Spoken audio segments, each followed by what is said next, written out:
From beyond the farthest reaches of our galaxy they come. Two brains pulsing with a strange energy. These space brains come to share their love of science fiction movies.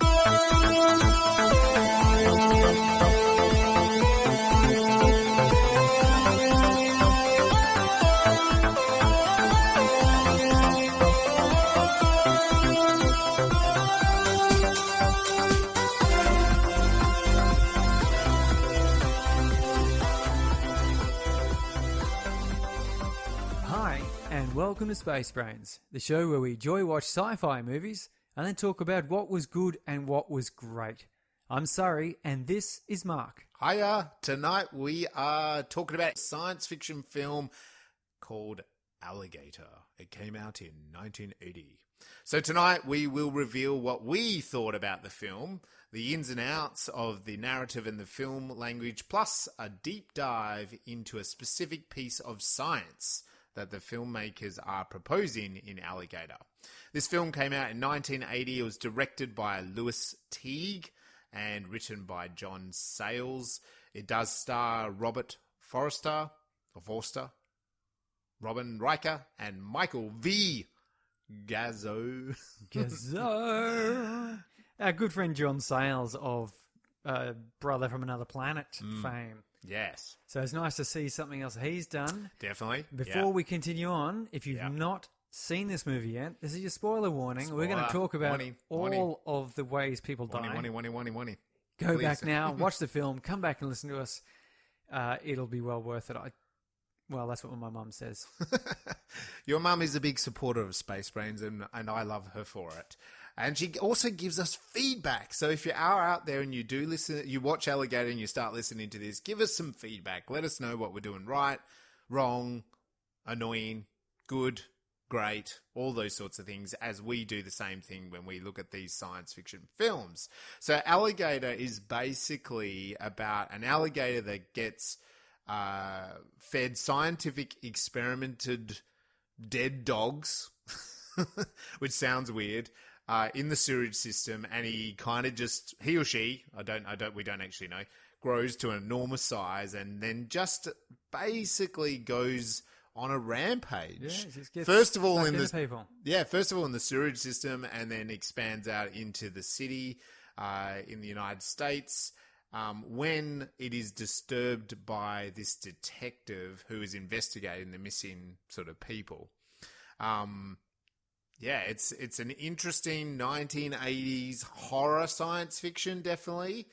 So I really am pretty interested to get into this film and delve deep into what makes it a science fiction, Surrey. So I was wondering, what is the science that you're going to focus on later today? Oh, man, something that's really interesting, and a lot of people always find it fascinating. It turns up in quite a lot of science fiction films, but it also turns up in reality, and it is gigantic animals. Yes. The world of gigantic people. We love gigantic animals in sci-fi. How do we get gigantic animals? Which ones have existed? Is it feasible that we could have a gigantic alligator? I blew up. I shrunk the kids. Yeah, indeed. And this movie, of course, is based off a lot of these urban legends, or maybe it's maybe they're called modern myths of the alligators. It's an American myth going super back. American, isn't it? It's going back to the 1800s. Yep. And more recently, the 1930s, and it's a fascinating story. It is that it was such an 80s thing. I think some of these myths, right? These urban legends. Urban legends came out. It culminated in the 90s with that movie, Urban Legend, which I'm surprised they didn't put an alligator in that Urban Legends. Yeah, I'm surprised there's not more movies that just do this, because as a teen, you always hear these urban legends, and you don't always realize that that's all they are. You think that they might be a bit true. Yeah. Well, this sort of takes that idea of flushing an alligator down the toilet, and now it's become this horrific big creature because of other factors. But isn't it the same premise as like the Teenage Mutant Ninja Turtles, right? Like they were flushed down the toilet. They were flushed. They became heroes. And they became mutant heroes, like this mutant. And it's, if you're looking at the larger themes in general, it's about disposing of unwanted things.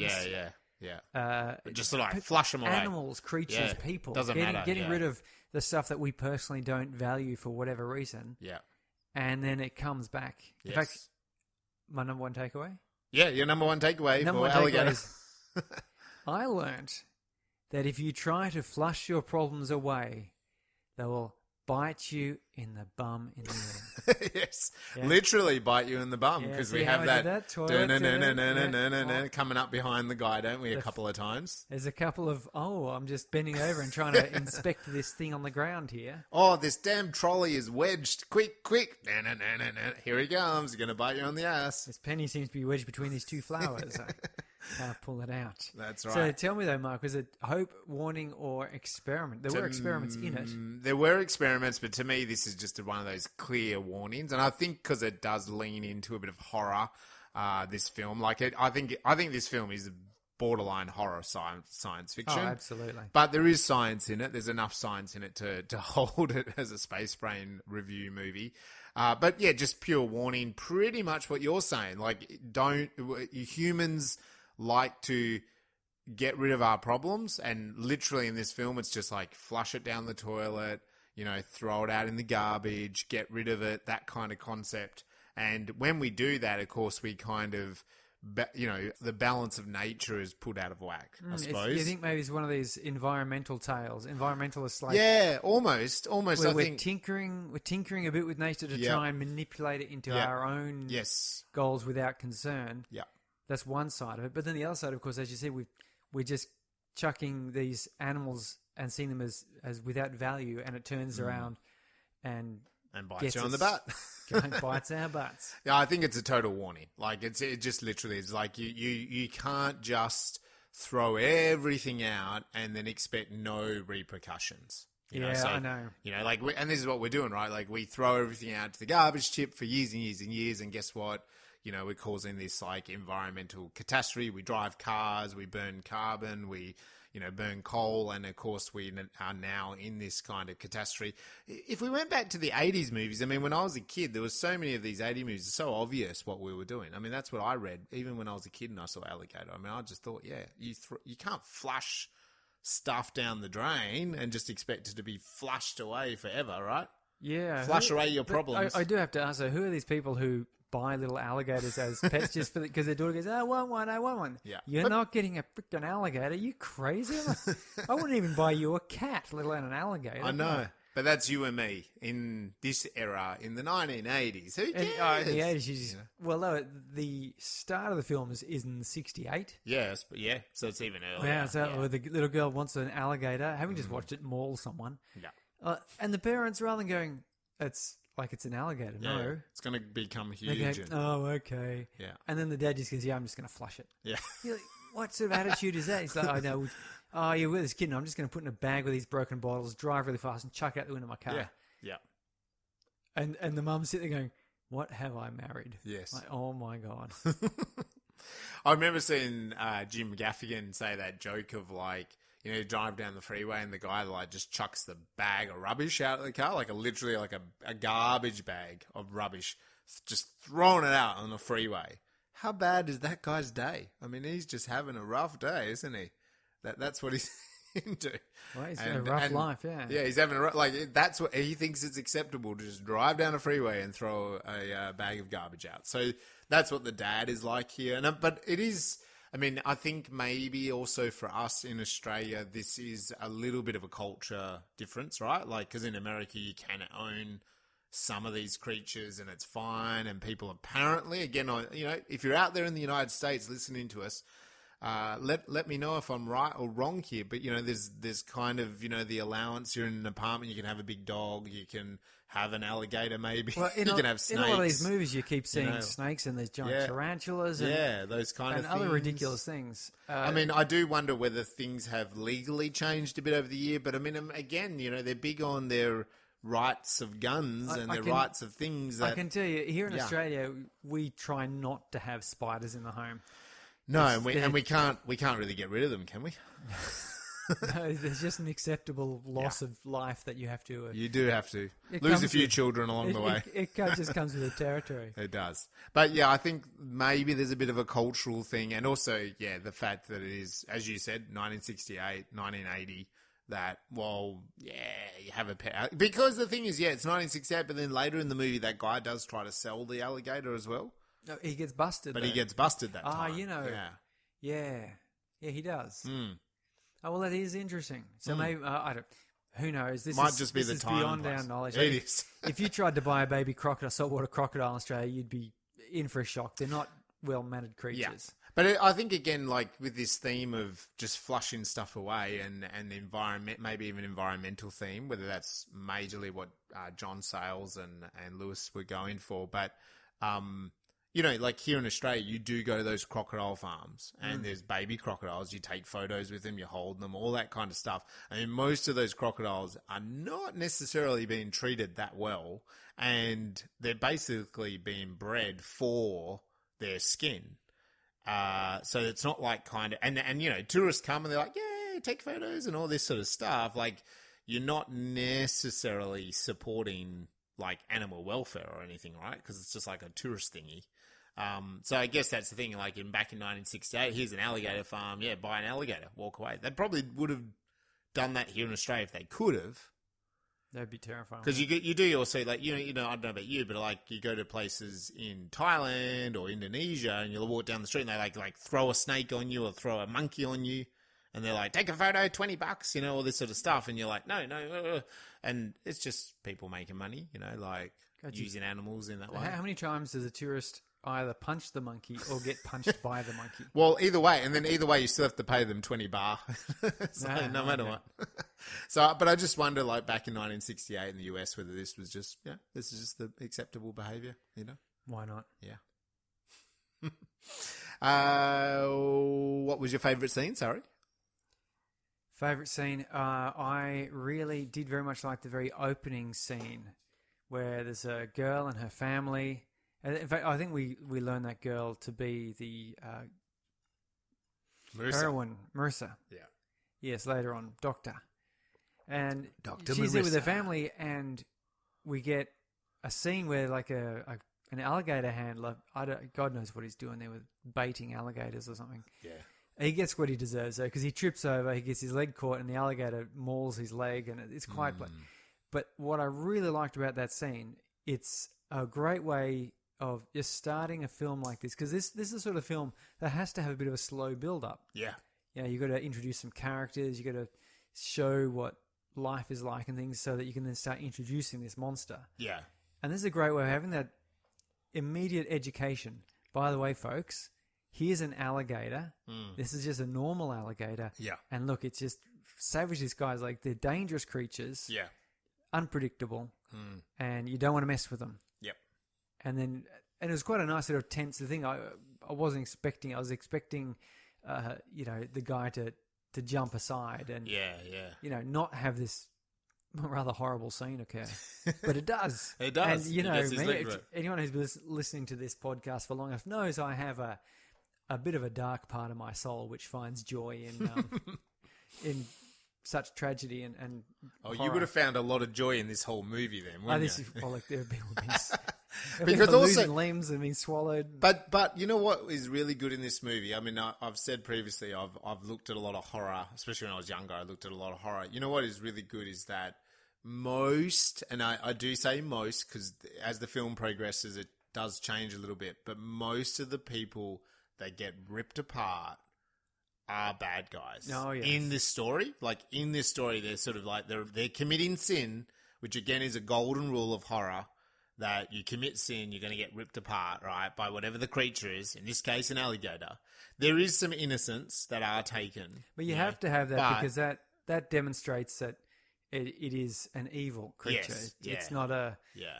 You're not allowed to have pity on it and go, oh, this poor thing, it's only like defending itself against these... You know, mean people. Yes. It's also then gone and, you know, eaten a few dogs off the street and some other people. Yeah.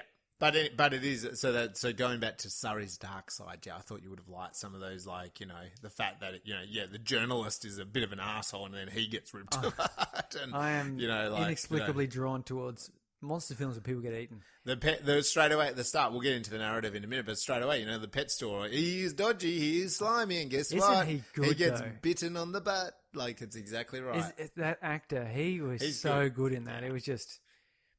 right, okay, well, let's get in a little bit further along here. So what's one of the... we talk about some of the science here, but what's the sci-fi part that you quite liked in this film? Well, I liked that the scientists were evil.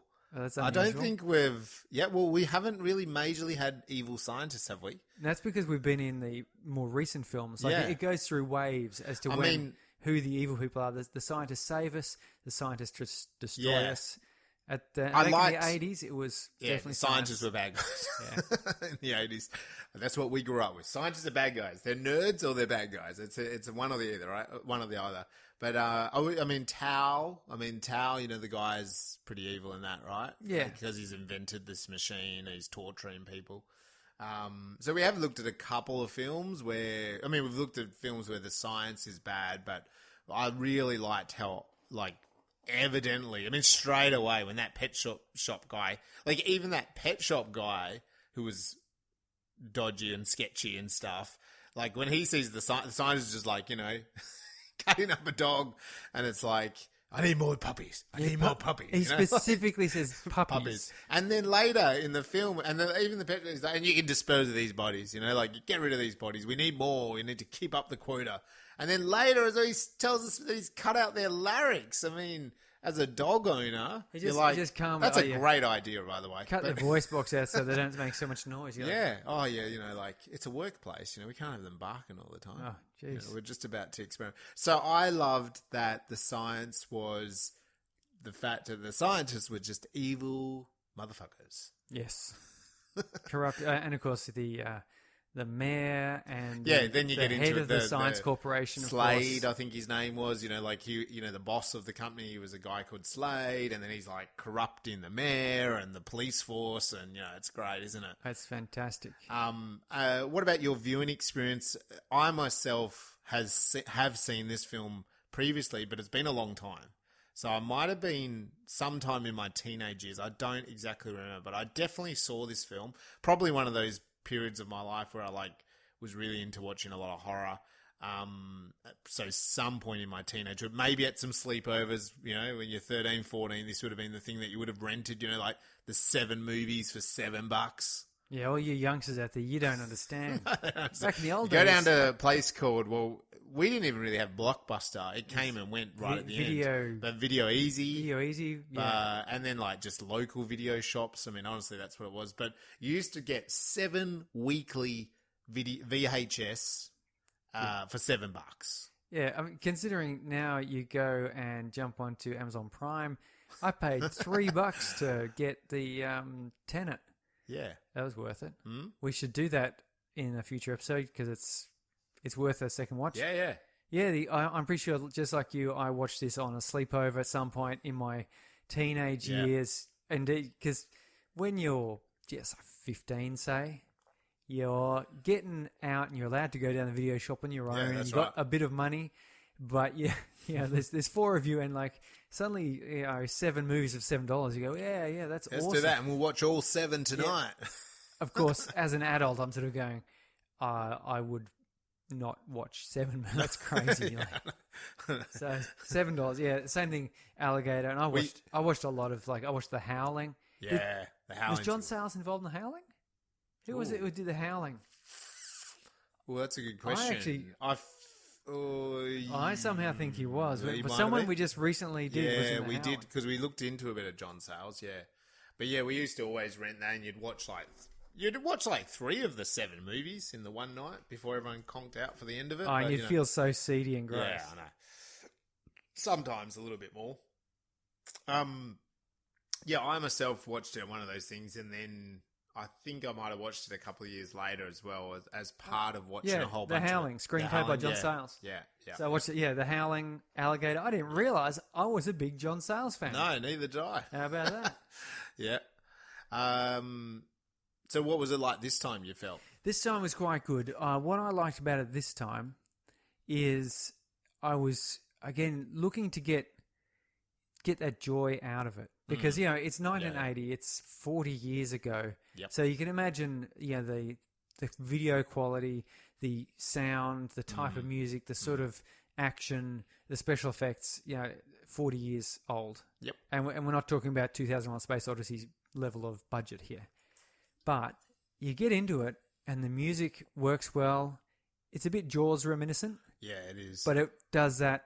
It still works. It does that with good effect. But if you go in with it and you just let that seep in, and you remember yourself, I remembered myself in the 80s or in the 90s as a teenager watching these things. Yeah, it really, and that's what I did. I got into it, and I quite found that. Yeah, the characters were quite good. I could see. Yeah. We mentioned in that Brother from Another Planet, John Sayles, who wrote the script there and did the thing.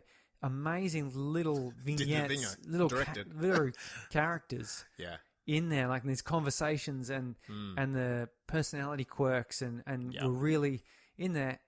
And so I was watching for that as well. And there was a few bits in here where you can go, okay, that's the sort of thing John Sayles does. So this film is before Brother. Yep. This being 1980, Brother being 1984. I don't know in what order he wrote them. Yeah. They could have been written about the same time. But I really, that's what I was doing. I was getting into that and letting it sink in. I was wearing headphones, listening, so I get the full sound. Mm-hmm. Yeah, it was good. I didn't get that. There was no queasiness or it wasn't like a really visceral film. Yep. But it was very enjoyable, and I think, the writing, I did notice that the characters were more interesting. There was a few things in there, and we'll talk about them as we go along. Yeah, I felt this time for myself as well, coming at it from more of an adult perspective and also obviously the science point of view. Like I said, I liked the narrative structure. I felt there was a couple of jump scares. I liked the alligator, how they shot the alligator, and I'll go into a bit of detail as we go through the narrative. But some good shots in that one. Kind of like pretty cool how they did a mixture of, puppetry, real alligator in a model set. Yeah. But it's cool. Really good, it was really, the way they did that I thought was really great. Like you, I liked a lot of the way the characters were developed. The baldness factor of our main character was an interesting theme, so we'll come back to that.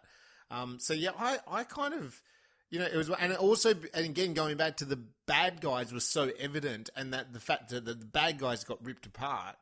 You could imagine sitting there with like a bowl of popcorn and just kind of like going, as kids, yes. You could imagine teenage kids kind of like cheering it on. And I when liked that. Cop who's thrown out of the boat and they grab him and start pulling him up, and then he goes, oh, and starts screaming. Yeah. And sure enough, comes up with little stumps. Yes. And that's the sort of thing that, little teenage Surrey will be going, yes. Yeah. Me likey. That is unpleasant. Yes. So what about yourself creatively before we get stuck into the narrative? Have you been up to anything, either science fiction or, as I said, creatively in the past couple of weeks? Creatively, I've finished the initial outline of my screenplay. So I said that I want to give it a shot because that's pretty fast. Pretty fast turnaround.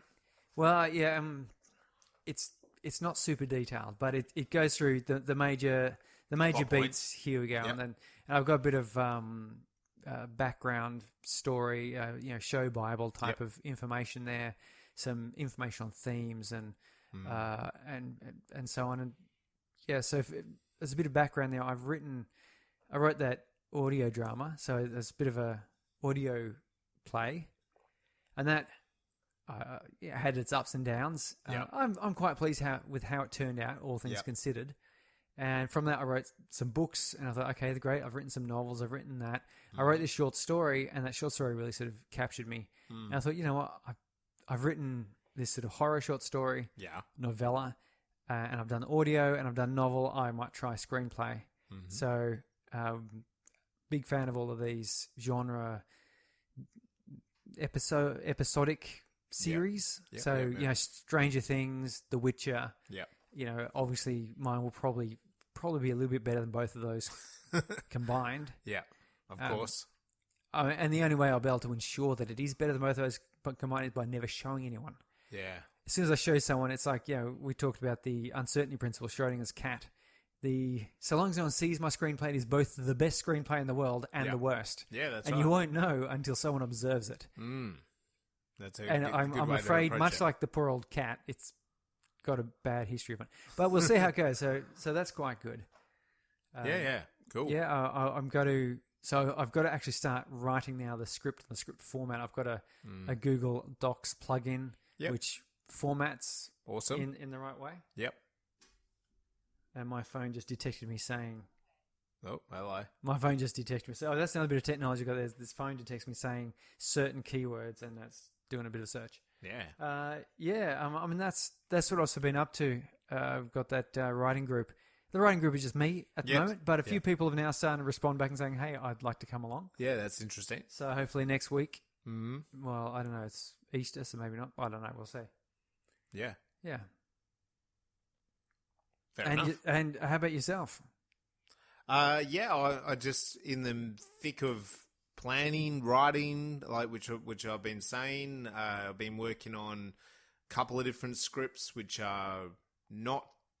One is science fiction, which I think I've mentioned previously, and then the other are kind of drama, thriller sort of ones again. And they're super close. Like I feel like I'm really happy with them, and then I've sort of palmed them off to my wife to do that last check, and then the last take you down to Pega. Yeah, and I mean a few things have come up which have just hesitated me going full steam into making them, but I'm hopeful that that one will be shot in about 8 weeks, so we'll sort of start making the headroads on that. And then it's on the other side of stuff is organising things. You and I are talking about this Spacebrains and how that will evolve, which we keep kind of talking about. We keep hinting at this because we're not quite ready to make any not announcements. quite, but maybe in this next month, so the next couple of episodes, there'll be many more details. We're still fiddling with the exact shade of yellow to use. That's right. It's close. One is too bright, one is too sickly. We're in between. We're somewhere. We're getting there. We're getting there. It's just gonna get just the right edge on it, and then it'll go. Yeah, but you've also been working on the new Spacebrains website, which is awesome. So again, we'll launch all that. And then, likewise on another side of my creative thing is, just getting people together for the Mandra Film Network. So there'll be an event coming up for that, which last week was in the local paper. They ran a little story on it, nice. The Coastal Times. And then I've kind of been said it will be this week for the Mandra Mail, but I haven't heard back from them now. But anyway. So just trying to put that word out there on that. And I feel like we are in, it sounds cheesy, but the farmer planting the seed stage. Absolutely. I think so. It's kind of like we're about to sprout stuff. It's bubbling there. As soon as we can sort of announce the website, as soon as we've got some promotional material for this other stuff we're doing, as soon as we sort it out, we've got some really promising leads, I guess, in terms of the local community and some support there, which... Yep. So it'll be fun. So we're still being a little bit... cagey. Yeah, it's a little bit cagey, a little bit... Like an alligator in the cage, maybe, Surrey? Eating mutant dogs. Yeah, that's what we're like. That's what Spacebrains do. So, there's some big things coming very soon. We'll let you guys know very, very soon. So, let's delve into Alligator. So, like we mentioned, directed by Lewis Teague, written by John Sayles. I think he's one of the journalists, right? Did you recognise him as one of the journalists? The way he asks a question. No, I didn't. But he's not like the main two. But I'm sure that's him because it looks very similar to the crazy alien dancing guy. Okay, I'm gonna brother. So go back, see if you can spot it. Maybe I'm wrong. Maybe I'm right. John Sayles is out there. I can see him on Facebook and Instagram. So let me know if I'm right, John. Did you play a little cameo?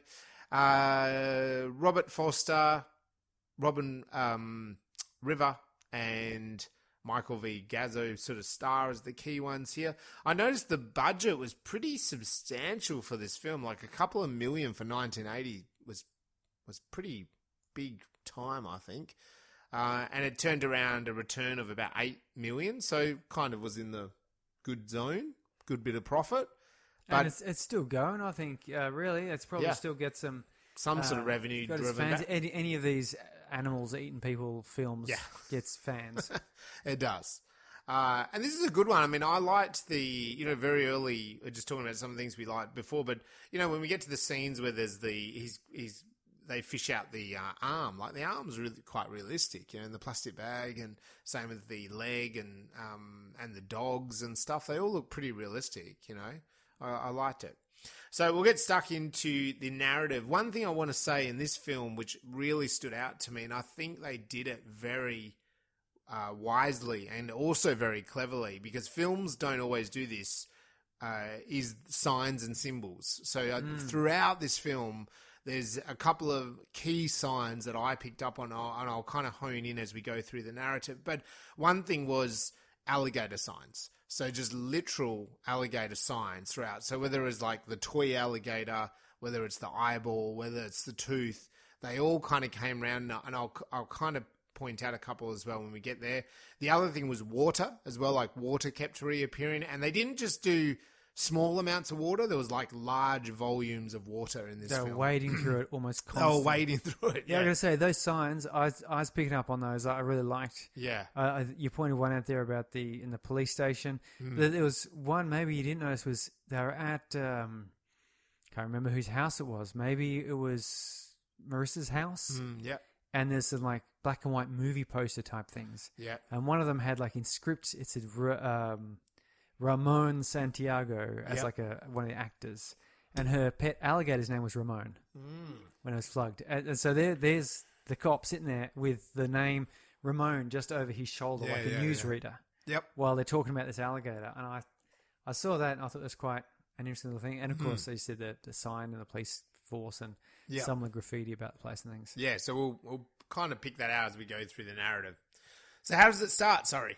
Oh, well, it starts, as I said, with my favourite scene. We get like the alligator close up, and then we sort of cut around, and we see that there's a guy wading through the water towards it, and then it pulls back, and we see it's like a farm or a show or like a zoo or something.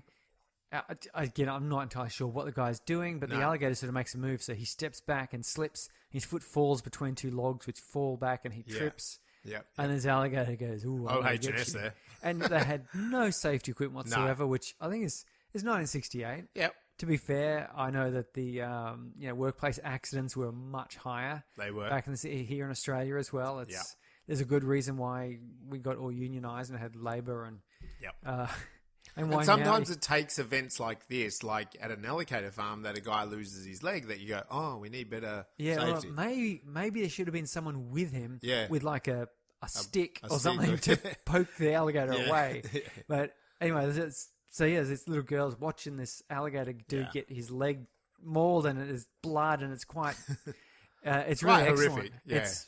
It's very well done. I'm not sure how they got this alligator to do that. Whether some actor just sacrifice his leg for the show, I guess.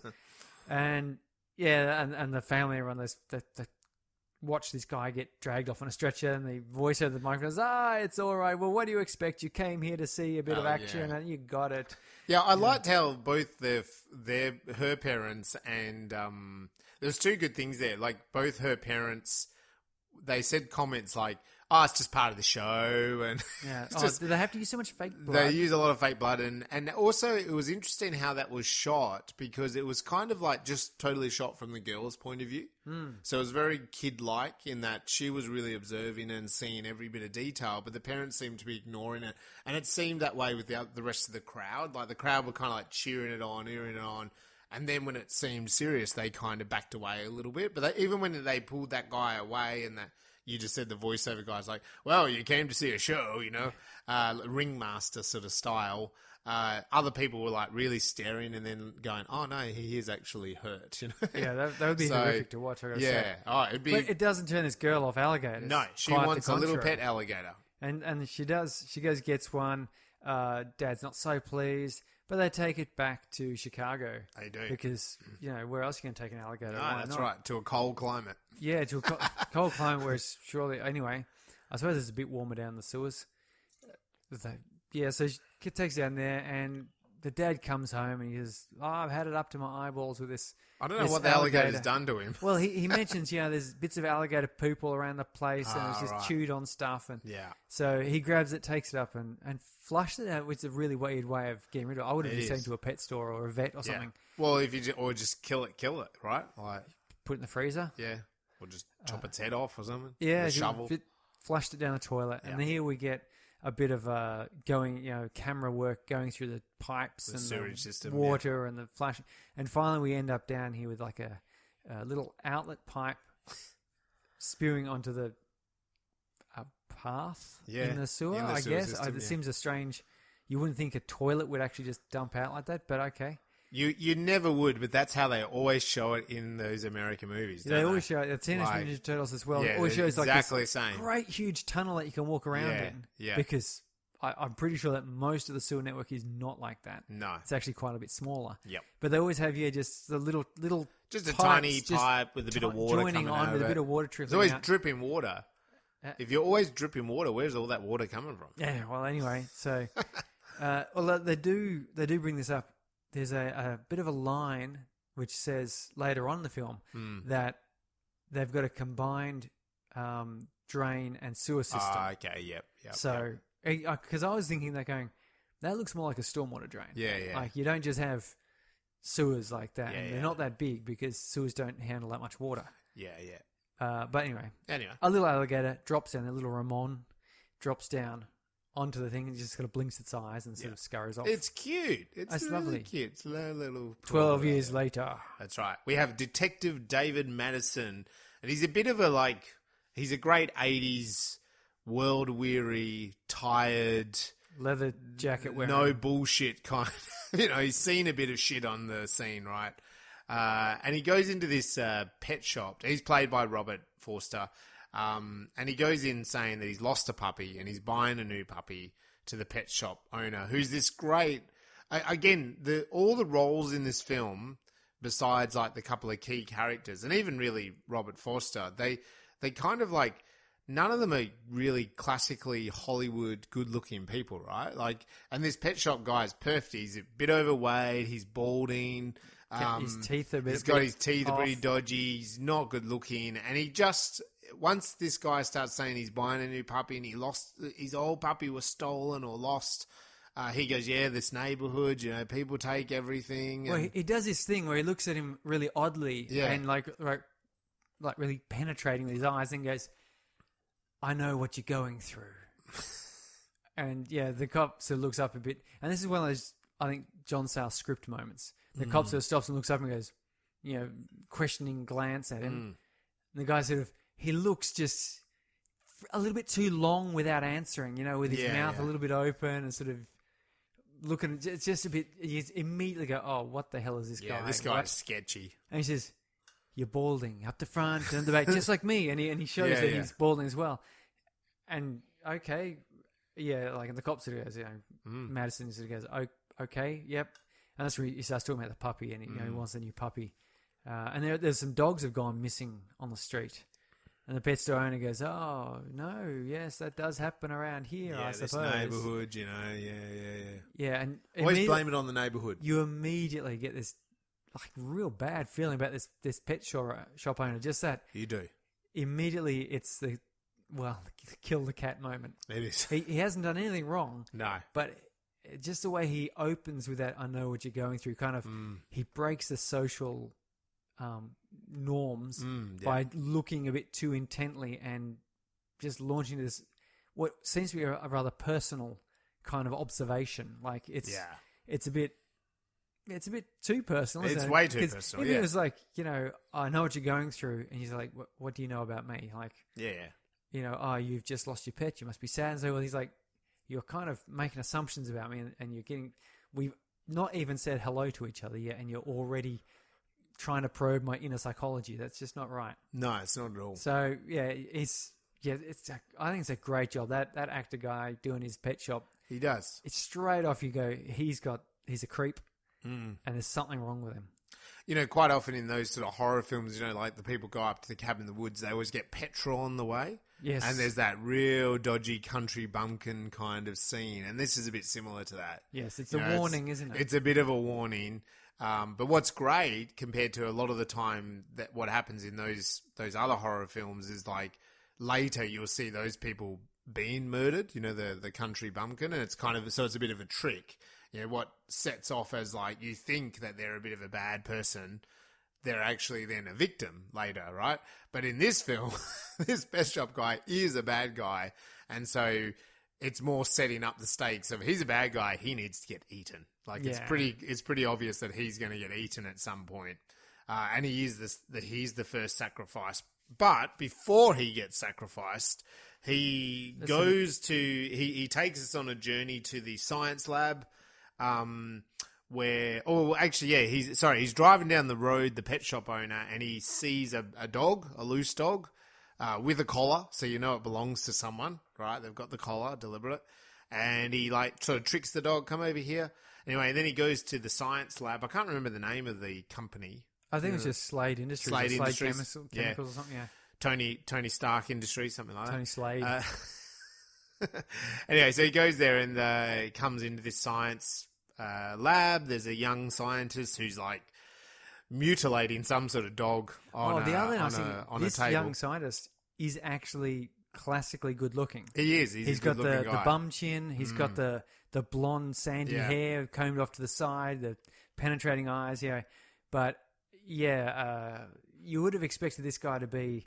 He's the preppy boy who would wear his jumper hanging over his shoulder, never actually wearing it. Yes. With a polo shirt. That's at the country club. Yes. And so the pet shop owner, I mean, it's great in this bit, and he's a bit disturbed by what the guy is how much he's dissecting. And the scientist is I need more puppies. Give me more puppies.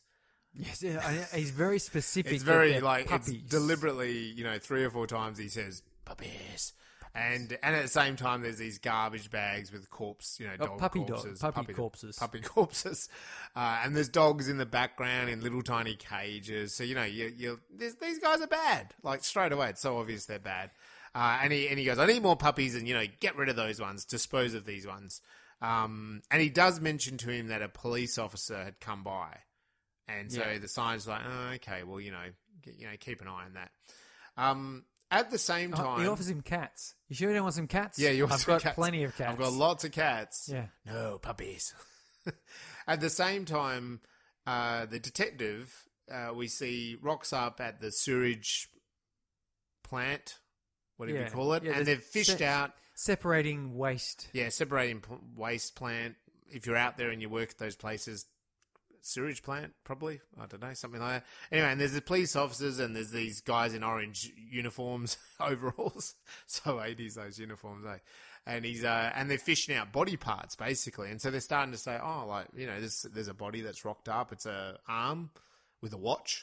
Yeah, arm with a watch. And they put it in a plastic bag. And don't you love that you see how, if you've ever watched how crime shows have evolved over the years, back then in the 80s, the guy's the coroner or whatever, he's just stapling a plastic bag with the and he just gives it to the detective, right? Yes. Whereas now it's the opposite. It's almost detectives stay back, gloves, plastic overalls. Are they always use the pen to poke something? Yeah, they pick up things with tongs and they take 1,000 photos. Whereas back then, 1980, here's an arm, just take it, go for it. That's the evidence. What I don't need anymore. I'm not going to find out anything more out of this. We're going to do DNA analysis. What are we going to do? Yeah, we don't have this.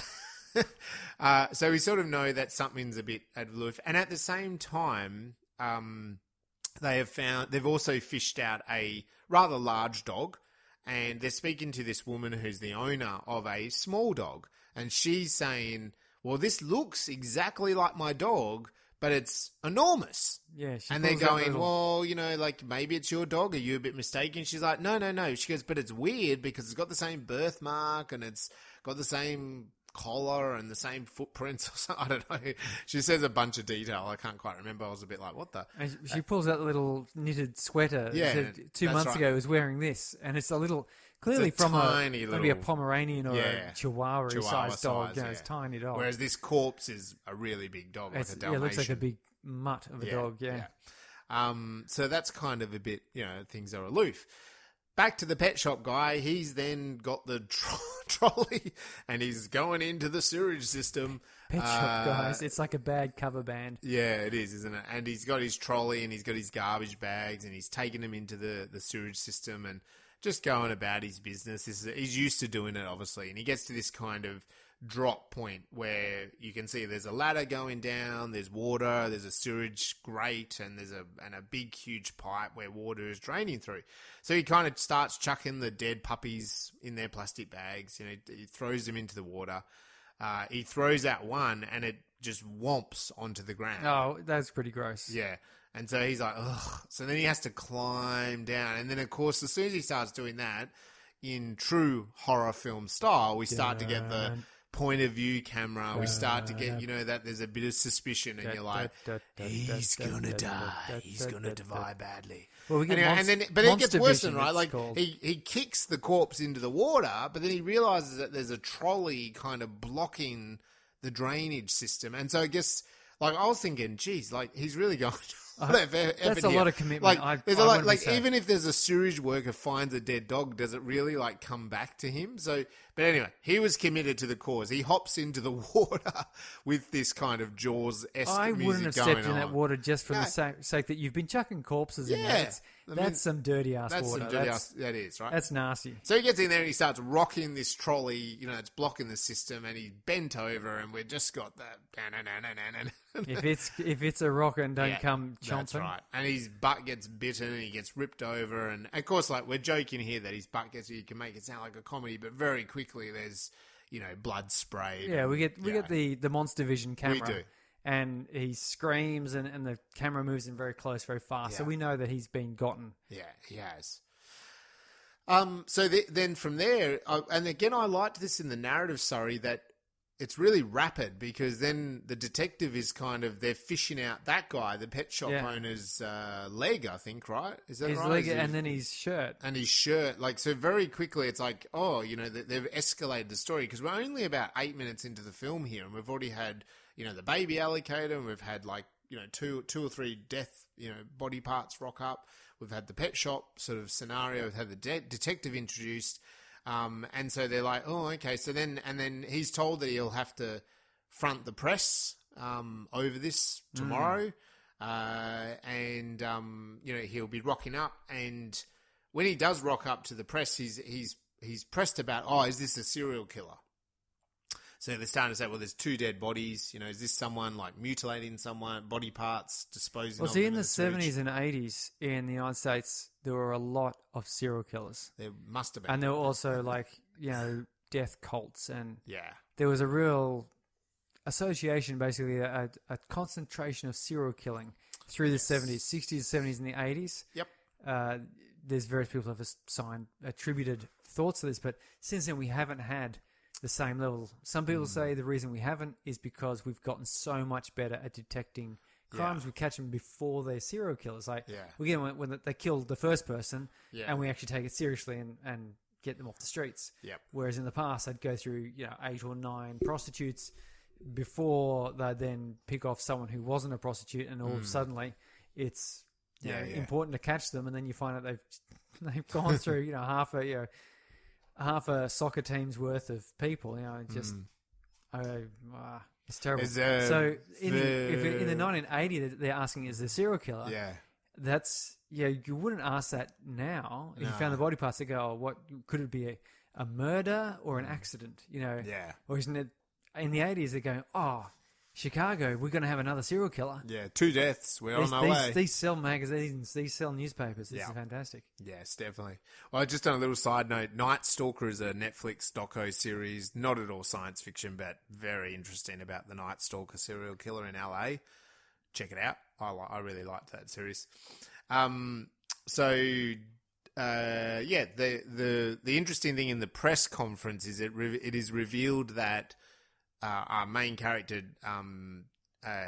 Detective David, has come from St. Louis, where he had like a bit of a botched crime happen. A hotel incident. Some sort of incident happened, and it was a bit botched up. Seems like it's his fault, and his partner was killed. So it's a good old, your partner was killed. He can't be trusted. Yeah, what is it? That was a real 80s thing, wasn't it? Yeah, as well, Oh, you're a loner. You lose. You've got a bad habit of losing partners. Yeah, well, to be fair, it's only one. Yeah, it's only one. I mean, come on. Yeah, I know. And, what's the details of that one, Was it a serial killer? Because we know you can't find serial killers in the 80s. Or 70s, whatever. Well, that's because they just go, oh, here's an arm, and they pick it up off the ground, staple it in a plastic bag, and hand it to the cop. Yeah, it's all just contaminated. And the cop just wanders off with it and goes, well, any evidence that might have been on or in that the arm now is, questionable. Yes. Well, I will say that's the thing with that Night Stalker. Like, the thing they have is a footprint, a shoe print, and that's all they have on him. Like, and he keeps killing and raping people, and that's all they have is this shoe print. They don't have anything else because there's no DNA. No. Like, it was raping and murdering people very quickly. There's DNA, but and he was just spreading his DNA everywhere, right? But it's like. So these days, he wouldn't have gone on as long as he did. No, just because of DNA. I mean, a lot of serial killers have, past crimes. That's right, and he did too. So he would have just been bam. Yeah, after the first thing, oh, it's that guy. Okay. Yeah. Oh, DNA. Oh, it's that guy. Yeah. Okay. Done. Put him in jail. Anyway, so Davo wants to search the sewers. Yeah, but actually, I was just going to say, in that press conference, there's a couple of journalists. They attack him pretty hard. One in particular, again, I was like, oh, he's a bad journalist. Yeah, he's one of those. He's trying to dig the dirt on him. Yeah, he's a muckraker. That's what they're called, isn't it? Yeah, because he tried to trick him. Like, it wasn't just hard-hitting journalists. He tried to trick him. So how'd he die? With a stab wound. Yeah, he tried to lie, tried to manipulate. And as we found out later on, it's like, it was Madison's own gun that shot. So it's kind of almost like, really rubbing his face in it. Like, first of all, teasing him on it to see if he's going to fall into a lie. But then it's also really pointing out it was a gunshot. It's your gun. Own gun. We all know that, yeah. And he just wants him to... So he's been, malicious. So he's a bad guy too. So David wants to head off to the sewers. He tries to convince a few of the guys. No one wants to work with him, which is always another classic. I've got to say, if someone said, let's go trawl the sewers where people have been mutilated, I'd be kind of like, oh, that's... Yeah, I don't know. I've got paperwork. I've got, I don't know, walking through sewers is just... Even if it was just to try and find a lost car keys or something like that, that's not how I want to spend my day. No, it isn't. But yeah, he finds some young guy dude called Kelly, I believe, and they investigate. They kind of, there's so it's quite a long scene, them going through dark tunnels and separated. There's some nice camera shots, of reflections, lots of water again. And we see the shadow of the alligator behind them, but they're looking at a map and they don't know. They don't know that. That's a great kind of moment, isn't it? And then they kind of separate, and then there's a moment where they kind of look off, and David then goes, oh, you got to come this way, and he keeps talking and walking, and the camera follows him, and then he realizes that Kelly's not with him, and so he kind of goes back, and then you think, oh, he's been taken, and he kind of hunts him a bit, again, wades through sewage and water and stuff, and... they're not wearing gumboots. No, they're not wearing gumboots, really. And gets to a point, and then he's like, and there's a good little jump scare, isn't it? We have the but then it's Kelly. It's Kelly. Yeah. But they do come across the alligator. But then all of a sudden the alligator is there, so they run. They run for it, and they go down this way and that, and they get down a passage, and there's the ladder up ahead. So Madison climbs up, Kelly climbs up. The sewer lid is stuck. Yeah. And he can't get it up, and then Kelly gets grabbed, and he's great bit of character acting there as his face looks horrified as he's grabbed and he's dragged away. And then the rather classic moment of, they're gripping, holding on, don't let go of me, I've got you. And no, then of course, don't let go. Let go. And the guy gets dragged off, and Madison doesn't handle this well. No. And he wakes up in a hospital bed. That's how poorly he handled it. He handled it so poorly, he called an ambulance and got taken to the hospital. It is. So he's kind of blanked it out and woken up, and his memory's a bit hazy. The chief and the journalists kind of disturb him, and there's no comment. They're going looking for it, and they flee, and the sheriff is saying to him, or the captain, whatever, is saying, oh, we're gonna settle this. We're gonna take. No one else saw the alligator. Whatever. And he's demanding David that we should just go back to the sewers to try to find Kelly. We've got to figure this out.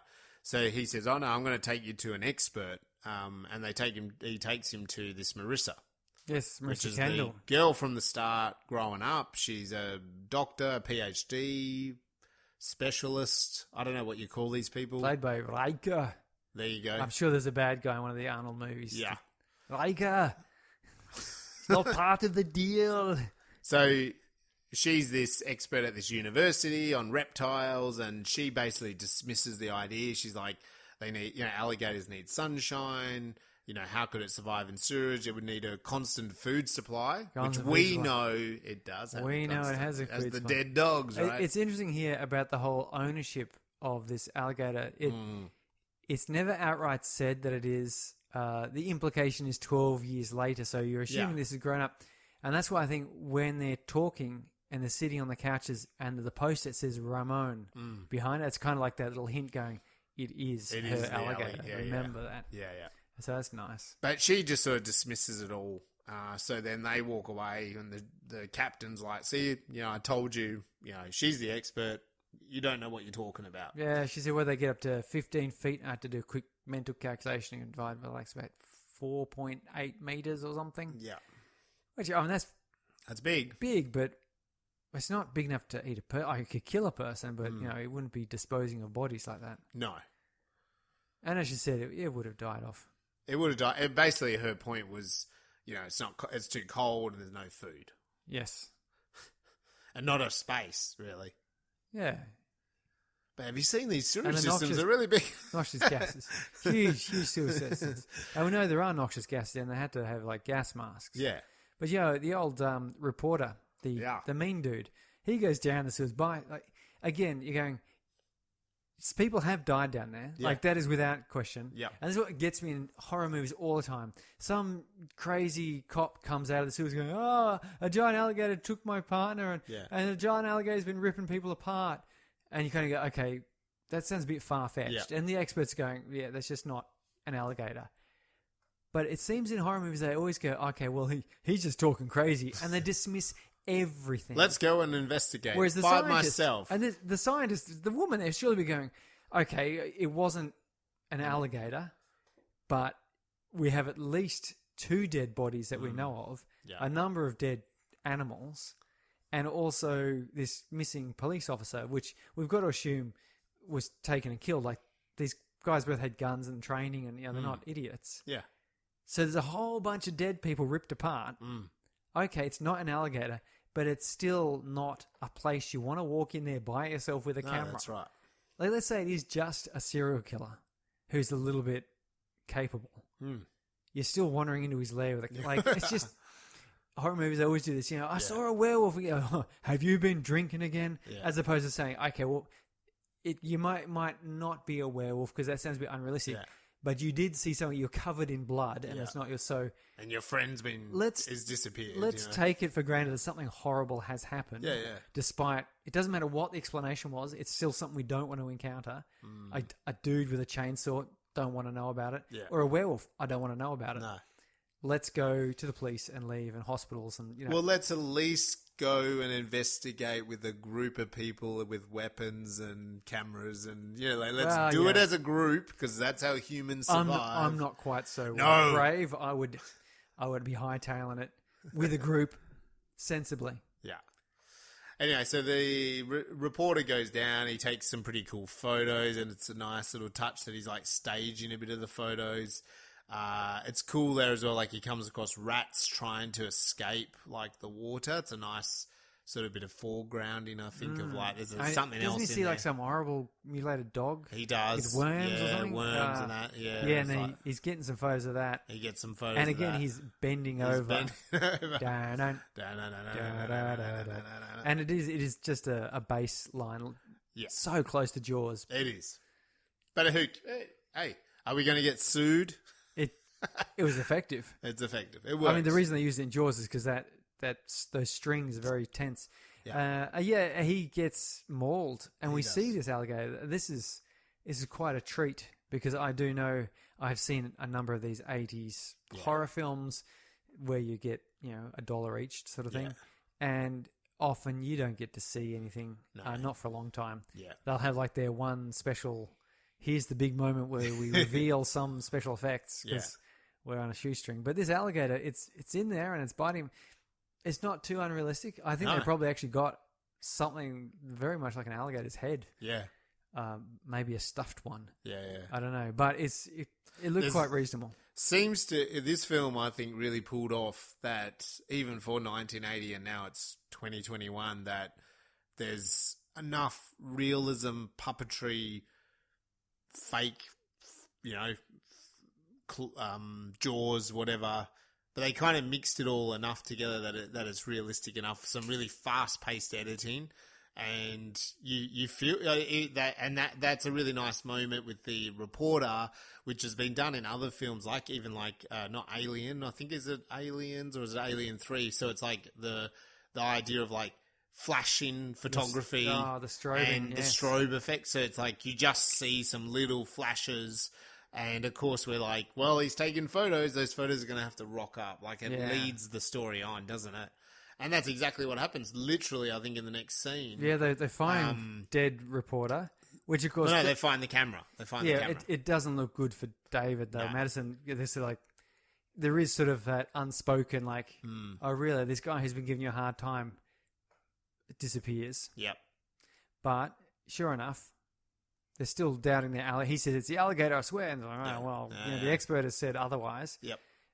Was she there at the time when they had the photos? No.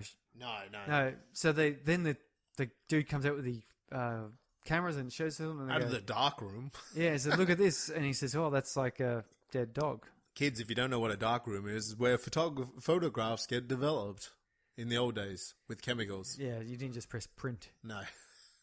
Which is why I didn't do more photography, I tell you. Yeah. I loved the dark room. Oh, the smells. Oh, that weird vinegary sort of smell. I'm not sure what that... Was it vinegar? It was chemicals. No, it's the chemical I didn't ever taste it. The developer fluid stuff. I don't know what the name is and exactly. Then the guy says, no, not the dog. And he shows him, and sure enough, there's photos of an alligator with its jaws around this huge dude. Jaws. And they go, oh, okay. So suddenly David is... vindicated. He is. Is vindicated here, and they decide that they're going to get this alligator, and they set up they call in the National Guard, of course, which that's interesting. Here in Australia, do we have we don't do a National Guard. No, I don't think we've called the military in for anything. No, we don't, because. Their job is to... I guess in the States, they don't call in the military. They've got the National Guard, which is more of a... it is a... What do you call it? A civil defence force. Yeah, I think so. It is for internal stuff, so they're not trained we in the same way. And they're not military. The SAS... the SES. Oh, the SES. For emergency stuff. So maybe... And even when missing... when people go missing, the SES get called in. So they don't have machine guns. But yeah, they don't have machine guns. Mind you, we don't have giant alligators. But I don't know if our military have giant machine guns either, do they? I'm not too sure, really. They all go down the sewers. Yeah. They all decide. The SWAT team, there's a big action sequence. And I love their uniforms. Like this sort of weird green. They are. Looks like they're from MASH. They do. They are the TV show, as opposed to nowadays, which is all that ultra macho. Yeah. Like you're thinking... Maybe they're sort of compensating for something there, like they're like look how tough we are with our black and our patches and our chunky bits. And these guys are just normal guys. These guys are normal cops, guys, right? The cops in those days, they're just normal guys. They don't. Yeah. They're not like bulked up and stuff, Yeah, they're not running around with their look how scary I am with my black outfit on. Yeah, it just is basically a green outfit, and some of them say SWAT, some don't. That's probably the promotion. You get the SWAT top when you've been in the role for 5 years. Okay, you're just a junior SWAT. So they do this whole sort of which makes a lot of sense. You're going to come in from Tunnel A, and you're going to come in from Tunnel B, and you're going to come in from Tunnel C, and they're banging. They're literally banging pots and pans. They're banging pots and pans. We'll just flush him out. That's what they say. We'll flush him out, and we have to. So they all convene. It's a great big scene. Our main characters are kind of at the bit that would obviously flush out the alligator. They set up like barbed wire and machine guns with other cops like waiting for the alligator to come out.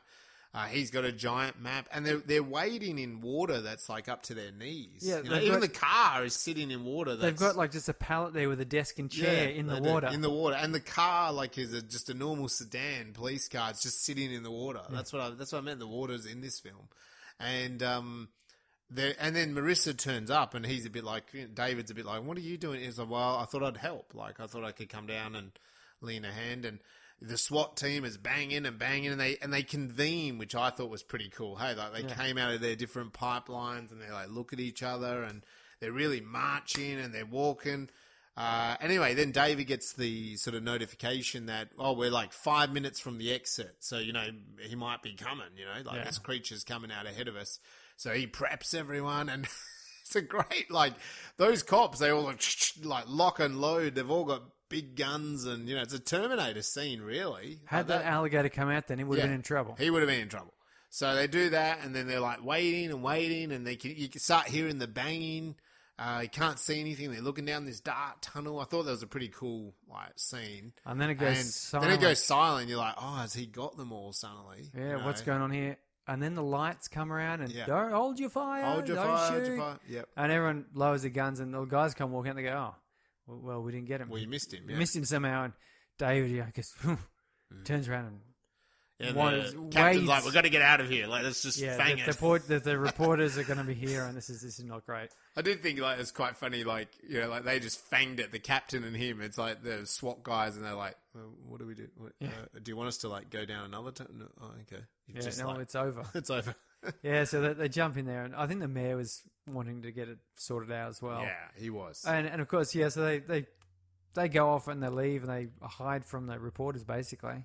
Then we sort of have this weird cut, and I reckon it's real John Sayles, that we suddenly have these kids playing baseball on the street. Yeah, because the cops are coming. Detective, the David and the captain come fanging, and they're standing on the road. Do you think the captain, he sounded just like Bender from Futurama? He did. In fact, I was watching, what's that other one? Disenchanted on Netflix, which is the fantasy one, but it's got Bender's voice as the king. He sounds just like the king character. Don't you loved his eyebrows? They're literally fanged up. They're so long. Anyway, they come across this street hooligans, just kids, playing on the street. Then they're like, "Hey, what's a roto?" They want to drive to they don't want to get out of the way of a cop car, and they do. And then the road starts cracking and bumping and crackling up, and boom, out comes the. And isn't it wonderful? It's just the main character, Madison, he was hunting the alligator. Yeah, and it was just had he just waited a few moments longer with those kids playing the baseball. He would have seen. He would have seen it, and they would have had a chance. If he had said, "Give us your best hit" or something, I'll throw a pitch. But no, they were all grumble. Grumpy, And so moments later, out comes this, and that looks great. There's a real alligator here. Yeah, it is, isn't it? Real alligator with punches through the roof of this subway. I don't know how they got the alligator to do that. It must have been a really strong alligator smashed through, and how they grow it so big. But it climbs up out, and this is where we get this great forced perspective where we see it walking past cars. Yeah. And it's, its body is the size of a car. Yeah. It's a huge thing. Yeah. And the kids run for it. Screaming. And we watch one kid in particular who runs in, and we get this nice little interlude. This is very John Sayles, isn't it? When we've seen Brother from Another Planet. Because the mum's having an argument on the phone. With a can of beer, and it's just this nonsense argument, and he runs in and says, there's an alligator, and she's like, "Shut up!" And he gets a knife. He gets a kitchen knife. What sort of kid is this? Yeah. Oh my God! And then she's saying, "Not my good kitchen knife." Yeah. It's that to me, because we'd just watched Brother from Another Planet. It was this is John Sayles. There you go. He runs out. And also, what's he going to do? This kid with a knife, Oh my goodness, mate. This thing is bigger than a thing. And so he runs out, and the alligators. Then police have rocked up, and the alligator kind of starts trashing this police car, and the car its tail knocks people over, and that poor copper gets stuck, and he's got to jump out through the window. He jumps out, but he's no Jackie Chan. This fella, he gets caught and then falls out, flops down. And again, we get another one of those horror movie tropes where instead of immediately rolling over, jumping to his feet and sprinting off with adrenaline-soaked power, he goes, ah, and sort of scrambles backward a bit on his hands and just totally gets his leg ripped off, doesn't he? And he gets done for. Yeah. Well, just his leg is ripped off. Yeah, you get it. And then but it's a great moment because it's like a full leg ripped off. You get the squirt of blood. Squirt of blood and the sort of fake stump kind of idea going on. So, I often wonder if they actually hire people with amputees. I think they do in those ways. Yeah, they can at times. Because that cop that gets pulled onto the boat with the two stump legs, like, where would they have hidden that guy's legs? Like, or was it just a dummy? It looked very convincing, like a person. Hard to know, So maybe they've got a double amputee just to. But you know what? It's a nice touch because, well, it is an alligator, and this is what would happen: is you would lose arms and legs, right? Yeah, it grabs and does this death roll thing. It just your joint won't survive that. Yeah, Off it goes. So, with all that kind of commotion, the alligator kind of storms off.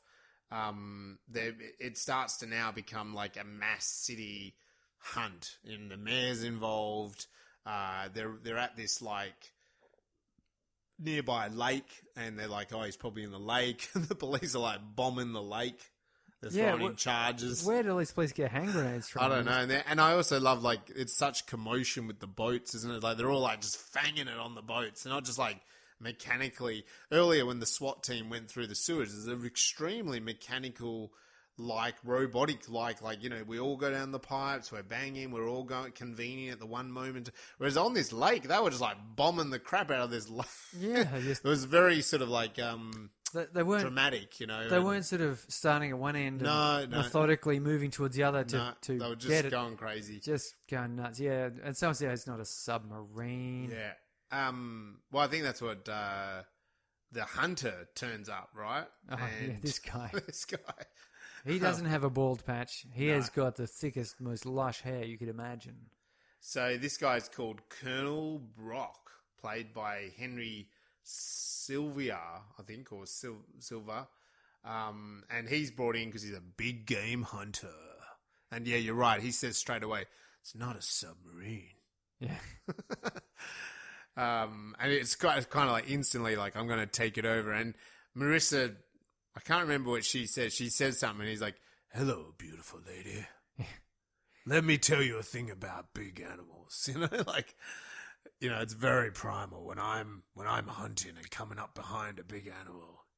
Straight away, he's onto it, isn't he? Oh, he's slimy. Dreadful. Every direction he has is dreadful, and he hires on those street urchins. Yeah, and refers to them as native bearers or trackers or something like that. And you sort of go, and they're just Chicago guys. Yeah, and these guys are looking at him going, "You what?" Like, and then he offers the money, and they go, oh, yeah, okay, we'll hang around you for some money. I mean, sure. If you Because even that is like $10 a day, and they're like, yeah. And then one goes 20. And he goes, oh, the king of the pack. You know? Like, chief. Chief, yeah, that's right. The chief, there's always a chief. Yeah. Oh. So he's racist, and then he's being interviewed by NBC young woman reporter, and he starts talking about the mating.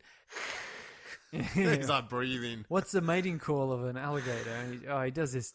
You sit there going, just stop. Yeah. Just stop, dude. The thing, the nice thing with it, Bud, is like he's extremely sexist and racist, but he would not see himself like that. He's more of a, you know, an old-timey, you know, old-fashioned man. He sees himself as smooth and charming. Yeah, you know, and there's always that fine line, isn't it? But it's a nice... It's very, very different to our detective. Like, it's an extremely different character. Yeah, a detective has only spoken like a normal human being to people, which is nice. And the other nice thing when we're talking about these sort of gender roles is Marissa's character doesn't play the typical female role in this. No. She never needs rescuing. No, she's never the point of motivation for the main character. No. His point of motivation is to protect people, and also he's sort of got this past with his partner that got killed, and then Kelly. He sort of has a nightmare later on about Kelly as well. Does. So he's sort of got this motivation. It's a personal thing. Yep. It's not about his latest girl being kidnapped or stalked by the alligator. And she, in fact, is plays an effective part in resolving this. Yeah. As well. Like, so she's not just there as... and she's not wearing a revealing top or... No. You know, she's wearing what would be relatively sensible... Yeah, professional attire. Scientist clothing. And also, like, you know, earlier in the film, where we said it, the captain takes him to her. Yeah. And he's like, oh, I brought you to an expert to talk about this. Yes. You know, so, and she's female. It's and not you even didn't walk up to her and say, excuse me, where is Dr. Kendall? Right. We're looking for Dr. Kendall? Yeah. That would be me. You're just a woman, you know, like, no. Perhaps you mean your father. Yeah. We want an expert on this, which, you know, I've seen recent films do that. You know, yeah, like, there are recent films where they make that mistake. They make that joke. Just so the female character can get a bit prickly and go, yeah. Whoa, and you're like, oh my God, come on, move on. Whereas there isn't any of that. Like, and then later as well, David comes to her and he's like, well, this is my plan to get the alligator. You want to help me? You know, like, as well. Like, so he actually seeks her out. He doesn't as a sort of partner. say, you'll just get in the way. No. You'll just sprain an ankle. No. Turns out he's the one who gets stuck. He's the one that gets stuck. Again. So, yeah, this big game hunter's on it, the mayor's on it, the town's on edge. They don't really know where the alligator is. Again, Marissa is sort of saying, well, I'm the expert. He's probably going for water. And everyone's like, no, don't be silly. Yeah, we tried the lake. We tried the lake. He's not in the lake. This is my second favourite scene. Like, if we were going to talk about favourite scenes, plural, this is the other one. So the birthday party, it's sitting in the pool. So the first scene that I really liked was because it immediately introduced you as kind of an effective little bit of tension right at the start. Yep. But it was just a normal alligator. Yeah, but it tells you alligators are dangerous. Yeah. And now we got this scene here, which is like this alligator is not just a wild animal, you know, it's a killer. On the loose. It's a killing machine. It's freaking dangerous. Yeah. Because we get this lovely scene. It's a birthday party. They're playing pirates, and a couple of kids are dragging one of the other kids out. We're going to make you walk. They're playing. Oh no, Sarah! And he has his blindfold on, and they take him onto the diving board, and then just beautifully the mother comes out. Oh, hang on! Turns the pool lights on, and suddenly the kid who's looking down at his blindfold just sees this huge alligator in the pool right there, like Captain Hook style, Peter Pan, and it was just it makes your stomach turn because you're going. It does. No, like this kid's not bad. Yeah, if anything, he's a good kid. The other two kids were kind of being a little bit bully. They were, yeah. I think they were playing a game because he was just going along with them and letting blindfold. But yeah, they chucked him in. Yep. And then there's just blood bubbles up, and these kids are they're in therapy for life now. They are. Well, the horrific bit there as well is just because he knew that 1 second before, right? Yeah, like, and he screamed, "No, like don't throw me in," because he could see that, and we did too as an audience. You know, we could see it, so that was a really great scene. As Alfred Hitchcock, he talks about the difference between surprise and tension. Is that what it is? And he says, imagine a couple of people having a discussion at a desk, and then at exactly 12 o'clock. There's an explosion, the bomb goes off. Okay, that's sort of horrifying surprise, it's a scare. Yeah. But there's no tension. Yeah. Now imagine we've got the camera down low and you can see the bomb underneath the desk and a timer ticking down. Yeah. And they're having this calm conversation, all unawares, and you just want them to notice. Yeah, you're like, and it's the same thing here. We see that the crocodiles in the pool, the alligators in the pool. These kids are coming to We know it's and in we're the going, pool. no, don't do it, notice, don't do it. Like, surely you're not going to kill a child. No.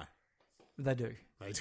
And that's what I think pushes this over from kind of a science fiction animal story into the horror. It does. Because horror, one of the things that horror does to you is it doesn't just punish bad guys. It also has to give you that edge of discomfort. Yeah. You've got to feel that it's not safe. The world is not safe. Things aren't right. Yep. Because if it's just the crazy killer killing the bully at school, killing the guy who drugged the girl's drink, killing the bad people, as it were, in quotation marks here, then it's not scary. No. But the moment it also then kills, the main character's dad, who just happens to turn up.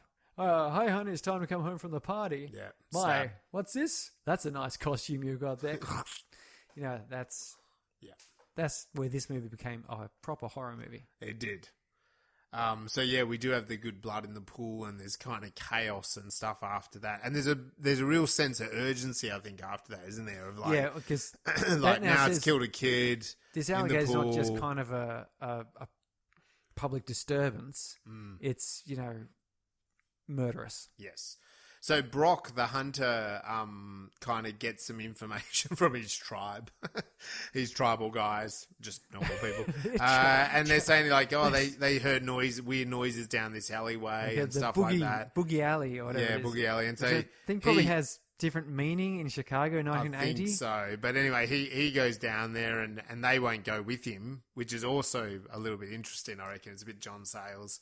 And he kind of like calls them on their cowardness, and one of them like does follow, and they go down, and there's a huge big pile of rubbish, and we're kind of getting the impression that there's something in the rubbish. And we kind of I haven't really said it actually as much, but we kind of do keep, which I thought this film did really well, is the eyeball. We kept getting the alligator's eyeball, and so that's the thing. There's a big pile of rubbish, and then we kind of get the privilege of the eyeballs there. Yeah. And him not really knowing it, and then there's a bit of a disturbance, and he knows it's there, and so then he like fires, and anyway, the offsider then comes up running behind him, kind of like, what's going on, and he's just horrified, and we get this great moment, because this character was a real sort of, nasty, slimy character, and he's just literally being eaten whole. Yeah, he's going down swallowed. the gullet. He's going down the gullet. He's like trying to fight it, and he's screaming and pleading for his life, and it's just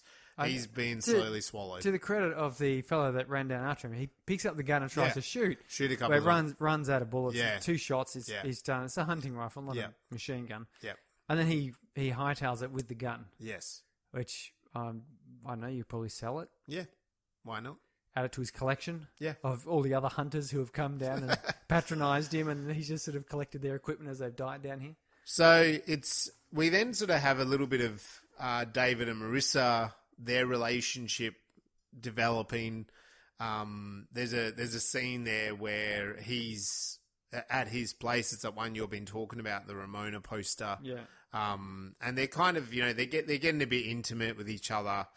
And they do, and he's very forthright in that moment, because he's like, look, we can go to dinner, but am I going to be sitting there the whole time thinking about, are you going to come back here?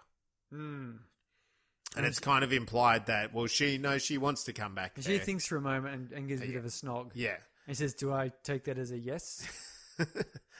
And then he tells about the truth of what happened to his partner, that he was kind of like, he was there and he felt the cold on the back of his neck, and, the person said, I've got a gun to your head, give me your gun.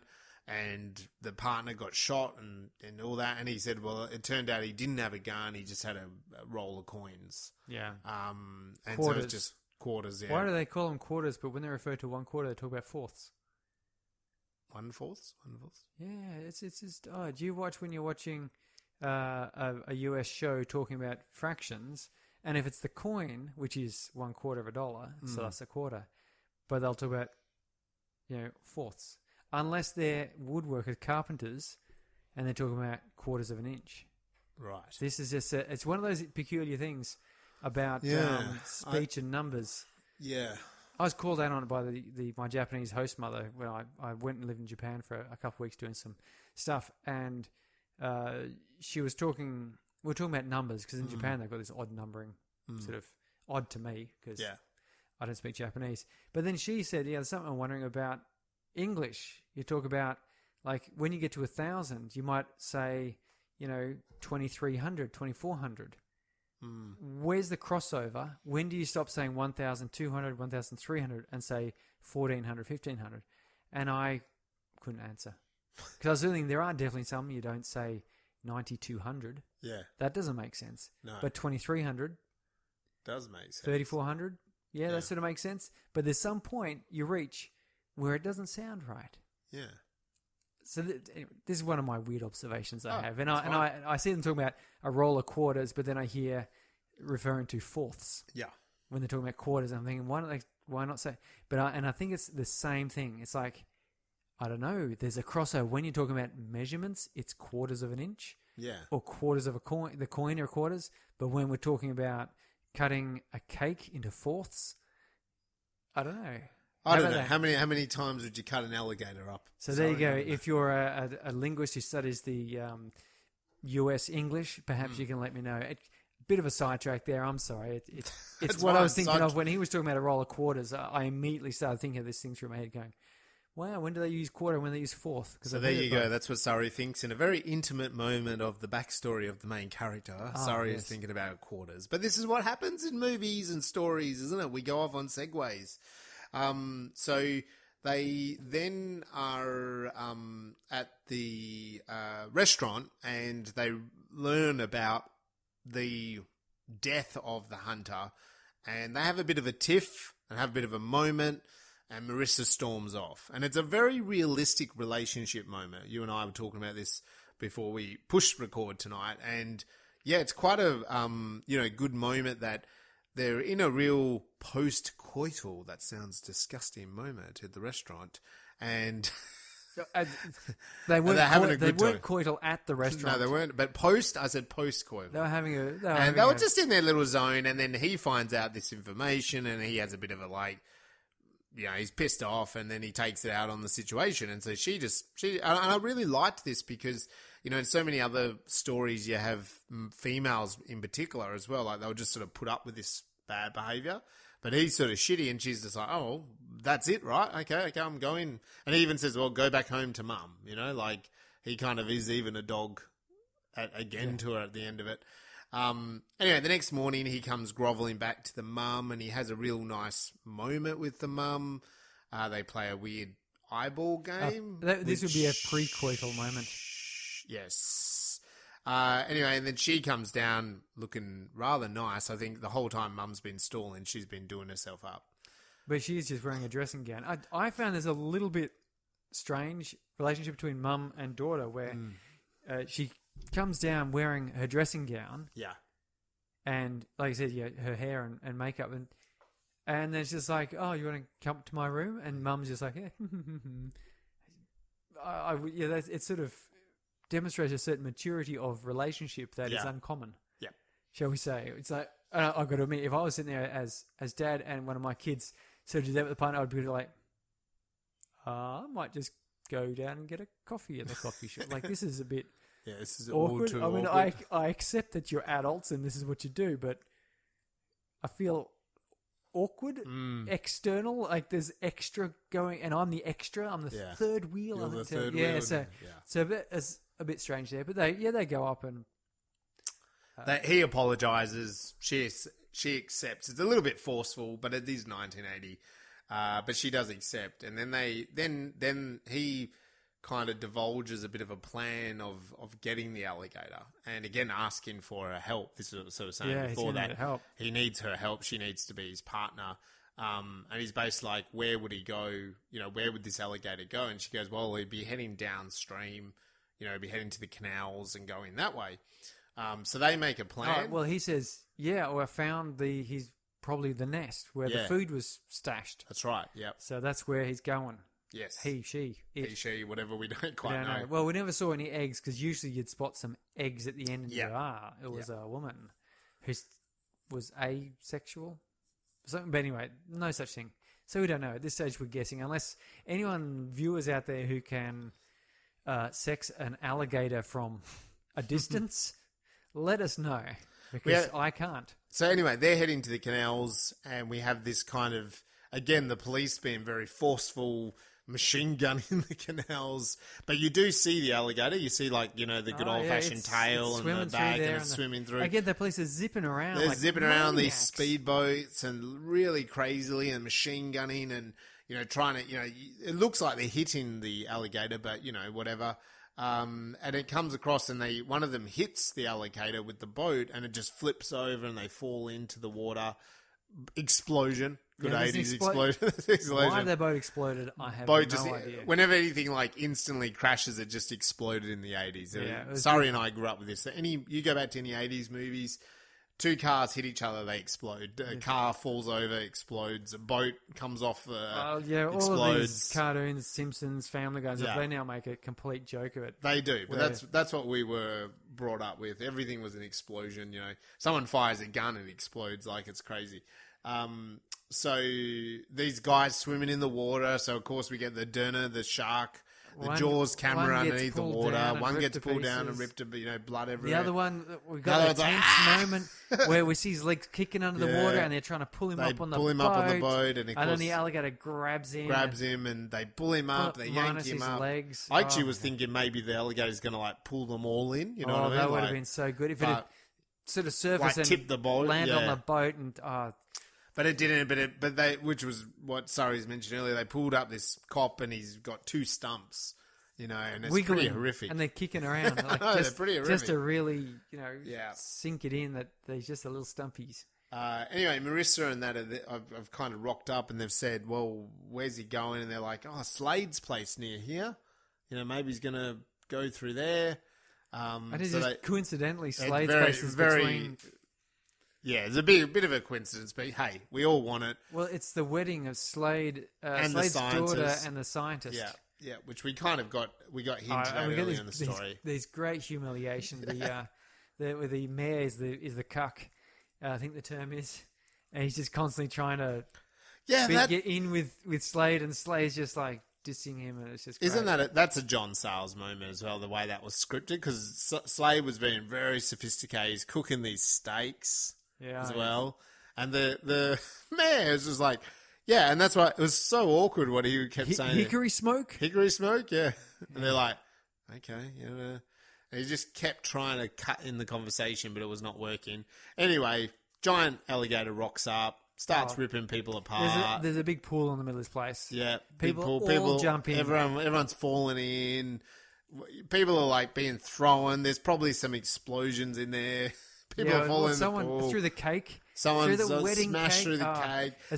There's a moment where one stuntman also he's like, I don't know if it's just the commotion or the alligator's front, but he literally flies across the screen and hits two other people.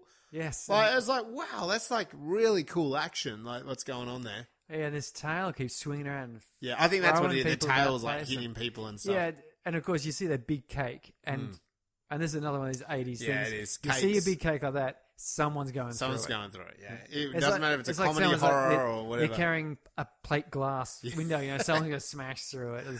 There's a truck loaded with water bottles. I don't know. The car slams into it and the water, all slides out. It's like Wayne's would do that joke with the glass going across the road, and they just hit it.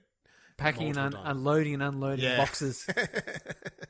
And there's what are you doing? We're just here to pack the boxes. There's a fruit cart. There's a fruit cart, Doing nothing. Anyway, this alligator's terror. He rips apart the scientist's son-in-law. Yes. He grabs him. He's got him in his mouth, and he's like chomping him up and throws him aside. And then of course Slade goes around and jumps in his limo. Yep. And the mayor comes running up and says, "Let me in, let me in." And he won't. He locks the door. Too late. The alligator takes him. And he says, "Go, go, go." The alligator gets in front of the car and then tears the car apart and crushes down. Just crushes it. And crushes. And we see Slade just get crushed underneath there and blood trickle out. It's great, isn't it? We know that's the end of Slade. Yeah. Marissa and David rock up, to the commotion. They know what's going on. They kind of run out the back. They can see that then the alligator's stomped off back into the rivers or the canals or whatever, the sewage system. And they can see that, there's an entrance to a sewage system. And they're like, oh, he's going back to his lair. Yeah, so Madison, old Davo, he says, right, I'm coming up here. I've set the alarm, the bomb for 2 minutes or whatever it is. Yep. So, and I'm going to be coming up here. You got to go there and make sure that is clear. Open. Yep. And so, as I said, she's not the bait. No. And he goes down there, sets his bomb. Yep. And he goes running. He's chased by this alligator. Sally alligators. He's there. In the methane area. Methane, and he loses his gas mask, so he's choking and coughing. He's attacked by the alligator at the last minute. Yeah, and he manages to climb up, and he just starts lifting up the manhole cover. Yeah. And a car parks on it. Meanwhile, the timer's counting down. And it's 1 minute now. He's just about choking. And he's trying to get it up, and there's this kind of garbage truck, and then this old lady who's parked on top of him. And Marissa rocks up, and she's like, "You got to move your car." And the lady's like, "Stuff you. Get lost. Who are you? Where's your manager?" Yeah, And this garbage truck's slowly emptying, and he's underneath trying to hit it, and the alligator's there near the bomb, and you think, oh no, he's going to turn it off. There's about 10 seconds left. Finally, she convinces the Finally, to move. it all moves. The garbage truck moves, he moves, and he hops out, and bang! Explosion. Explosion. Yeah. Kaboom. I mean, I didn't want to say that methane is and there's a car, there's suddenly a car that just blows up. Yeah, there's a car that... there's just a car sitting there that blows up. Some more explosion. Yeah. They had some extra fuel. And we've got enough budget to blow up another car. Do it. People love that shit. These are 1980s cars. They're not great. They do that most of the time just by themselves. I had a 1980 Mitsubishi Colt. That's good car. You see, more recently, the Mitsubishi, I remember when I bought, I had one years ago now, but certainly far more recent than 1980. It came with a 5-year warranty and an unlimited warranty on the drivetrain. Right. And I'm pretty sure that's just to try and was getting back from the fact that my 1980 car every 2 weeks got broken down and I had to fix it, and I became an expert at making that thing run. Yeah. And so I got rid of it and got another Mitsubishi. You'd think I wouldn't. No. Except they had this 5-year unlimited warranty thingo. And I was like, well, okay, you seem pretty confident now. Let's see how confident this really is. See how confident you are. Do I have to change it every 2 weeks? Does it just explode when alligators come by? So there's. I think back then there was more exploding cars. I think so. Anyway, so they're fine. They we saw as well in the explosion the alligator actually was ripped apart. Yeah. Like we saw it blow beautiful. up. That would have been the last scene they shot with the puppet. Yeah, last shot blowing up. So they know it's all good. Marissa and David are good. City's safe. And then we just have this nice long shot, the replica of earlier in the film when Marissa's little alligator got flushed down, popped into the sewage, that we have the same sort of drainage pipe with the trickling water, and this crocodile pops out. Not crocodile, alligator. Yes. I've been saying alligator all night without saying crocodile. Of course, down here in Australia, they're all crocodiles. They're crocs. all huge. You call alligator big, come have a look at our crocs. Couldn't fit them in our sewers. So there's a little cute alligator flush down again, and so the whole story it blinks again. Its eye, blink, blink, blink, blink. So cute. Oh, and off it trots. So what about your ladder, Surrey? Where does this one hit on your ladder? So we're climbing up this ladder here. This ladder climbs up. Again, recommendations for the order of how you should watch these. This one comes after The Wandering Earth. Oh, okay. So you've got yourself this massive $100 million science fiction space epic action. Chinese one, yeah. And then you go back down to 1980 Alligator, Chicago. Mm. Sounds good. And then into occupation, you're into Australian outback, being invaded by aliens. I know. I like this contrast of flavors that you're going to go through at that point. Sounds good. So that's down there, number 35. Yep. So it's quite good. I did enjoy this. It was a very fun movie to watch. Yeah, it's extremely fun. It was nice, as opposed to a number of other of the similar sort of 80s, horror cash-in type movies. Like this movie was really for teenagers when I first watched it. Yeah, that's his bread and butter. Yeah, but watching it now as an adult, surprised and pleasantly so at, as I said, some of these characters. The way that Hunter spoke. I didn't really notice that before when I watched it the first time. Yeah. I noticed it when he's kind of a bit of a douche, but I didn't really know why. Now I'm watching it and going, oh, that's just that's. And it's almost a comedy. It's almost a comedy the way he goes. The mating call of an alligator is more like, and he's like, really? Okay. So that's it. How about you? For me, it's kind of coming in at number 23, which, we've got over 40 films now, so past the halfway mark. For me, on my list, that's kind of, I'm dropping it right below The Darkest Dawn and above Gantz and sort of Doomsday. Again, this one, it surprised me, even though I've seen it before. It's been a long time. I think the narrative was so tight in this film. And I also liked that, we went into detail that the opening really sets a tone that alligators are dangerous. And then we very quickly have dismembered bodies and this detective going after it. And then pretty rapidly we're into, the inciting incident. That is pretty much the fact that, there's this massive alligator. So I really appreciated that there wasn't a lot of waffling to get us to what the premise of this whole story was. There's been a few movies like that. Dare I say, Batman vs Superman, an hour and a half in, and still nothing. And it's just Clark Kent talking to Bruce Wayne at this point. I think this is one of those ones. Look, someone that is a script writer, I write my scripts. I've studied a lot of scripts. The more films I watch, you see something like this and you realize that it can be done so tightly. That's what I was really appreciating. I was really appreciated how quickly we got in the action. On a side note, if you look at horror, I watched the Australian crocodile film Rogue, and I think they've done the same idea. Greg McLean, director of Wolf Creek. The start of Rogue, the start of this, we have an alligator that tears that guy's leg apart. What's the point of that, Surrey? To introduce the idea, the basic premise here, that there's alligators and they're pretty dangerous. Right? Ordinary alligators just by themselves in a zoo are dangerous. Yeah. Rogue, right? Rogue, the crocodile story, at the very beginning, and I don't, we're not going to talk about Rogue, and this not spoils anything. Very beginning, we basically have the same scene, but in the wild, in Australia outback, a crocodile, a buffalo comes down to the water, and it's really subtle, and it's huge. It's a really big water buffalo. I think that's what they're called in this. I don't know. Yeah, anyway, these huge big things, got big tusks, kind of looks around, has a drink of water, looks around, you see nothing in the water, looks around. I don't know how they actually got this creature to do it because it's a real water buffalo. Looks around, has another, boom! This crocodile just rips it into the water.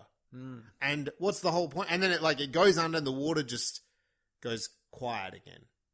Nature is just the Australian outback. And you don't hear, the water is perfectly still again. That's the opening of Rogue. What is the whole point? It's exactly the same as this. It's showing you how, this crocodile ripped this massive water buffalo into the water. Within seconds, the water's still again. It's just, it sets up how establishes that believability. Yeah. It says, you reckon this is probably true. Yeah. And the start of alligator, it's the same. It's only a moderate-sized alligator, like an ordinary alligator. But it does a huge amount of damage to this guy's leg. Yeah, it's kind of like saying, see, this is how dangerous they can be. That's right.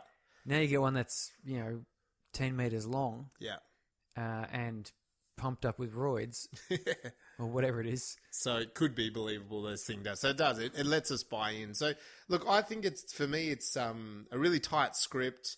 I had a lot of fun watching it. I actually think the special effects are great for 1980, especially on a smaller budget. I love that they included that cityscape scene where it's a real crocodile marching down some sort of model street. Yeah, and it pushes its way past that park bench. Yeah, and they do the same in the and the way that it cracked open the concrete. That was a real alligator bumping its head up. And they do that in the sewage system as well, that there's a few shots that it's the point of view of the alligator. It's obviously a puppet, but it's quite believable. But then what I meant is they also do a real alligator walking through the sewer. I think that's at the end when it's coming after David and he's trying to set the bomb up. They kind of have a nice tracking shot following the alligator. So there's a lot to like about this film. It's tight. It's only 90 minutes. It doesn't muck around. It gets you straight into what the stakes are. I think when you then, now as an adult, looking at the characters, first of all, the characters are extremely not cliched. They're actually quite rich. This story of David and his baldness being a reoccurring conversation piece. I mean, this is what so many people would say about Tarantino. They're oh, his dialogue is amazing. You look at something like this, you can see that dialogue. The fact that we've got this hunt going on for an alligator, and yet this poor guy keeps getting picked on because he's kind of balding. And you get a little sideways scene where the kid runs into his house and his mum's having a full-on... It would have been easy to have could have just been not the kid. Shown that kid at all. That's right. Why do we even follow that? We follow that because it brings that level. Here's how the city's responding, and Here's the circumstance and the situation in which we have an alligator going crazy. And it's the same with the hunter, like everything we've talked about. Like, he's slimy like an alligator. He's slimy and he's sexist and racist, but it's very toned down sexism and racism. That, again, when I watched this as a teenager, I probably just thought the guy's a dickhead. But when you watch it now, you're like, oh, he's gross. Yeah, like there's something rotten in his core. But yet he's super confident about catching people. So for me, I just think it's a pretty cool little sci-fi horror.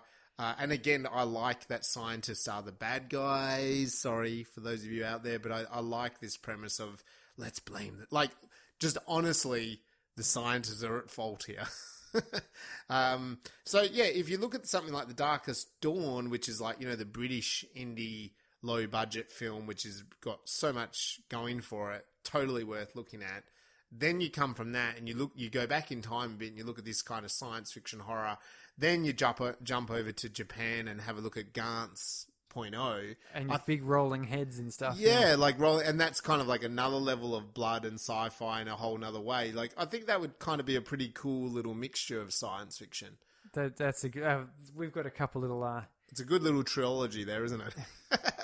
We watch those three in a row. It just wouldn't be great. We could have a film festival with all 43 or whatever it is, these films in order, and by the end of it, you would probably become some sort of science fiction villain because you'd be so brainwashed, broken from hour upon hour of sci-fi. I think so. So, sorry, you hinted earlier about ginormous animals, gigantic animals, the science behind it. What do you want to explain about this science part of Alligator? Well, in Alligator here, the Slade Industries or chemicals. Bastards. They're all that naughty puppies. Scientist fellow who was working on puppies. He was explaining that the reason he was working on puppies is trying to solve food shortages. Yes. Yeah, and it's something we've done at various times. So with that in mind, do yourself a favour and do a bit of a Google search for Knickers the cow.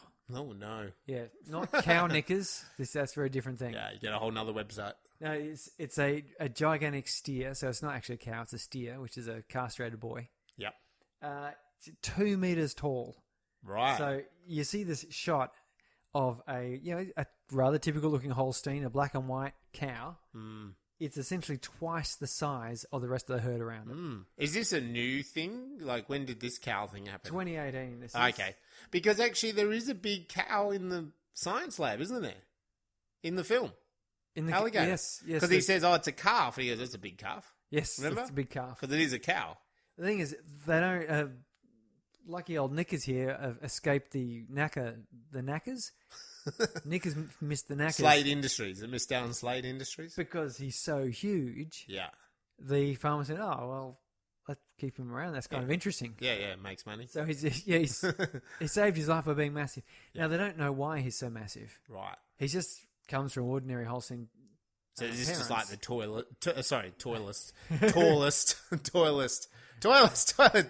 tallest, damn it. Why can't I say that word? I'm stuck in the sewerage system.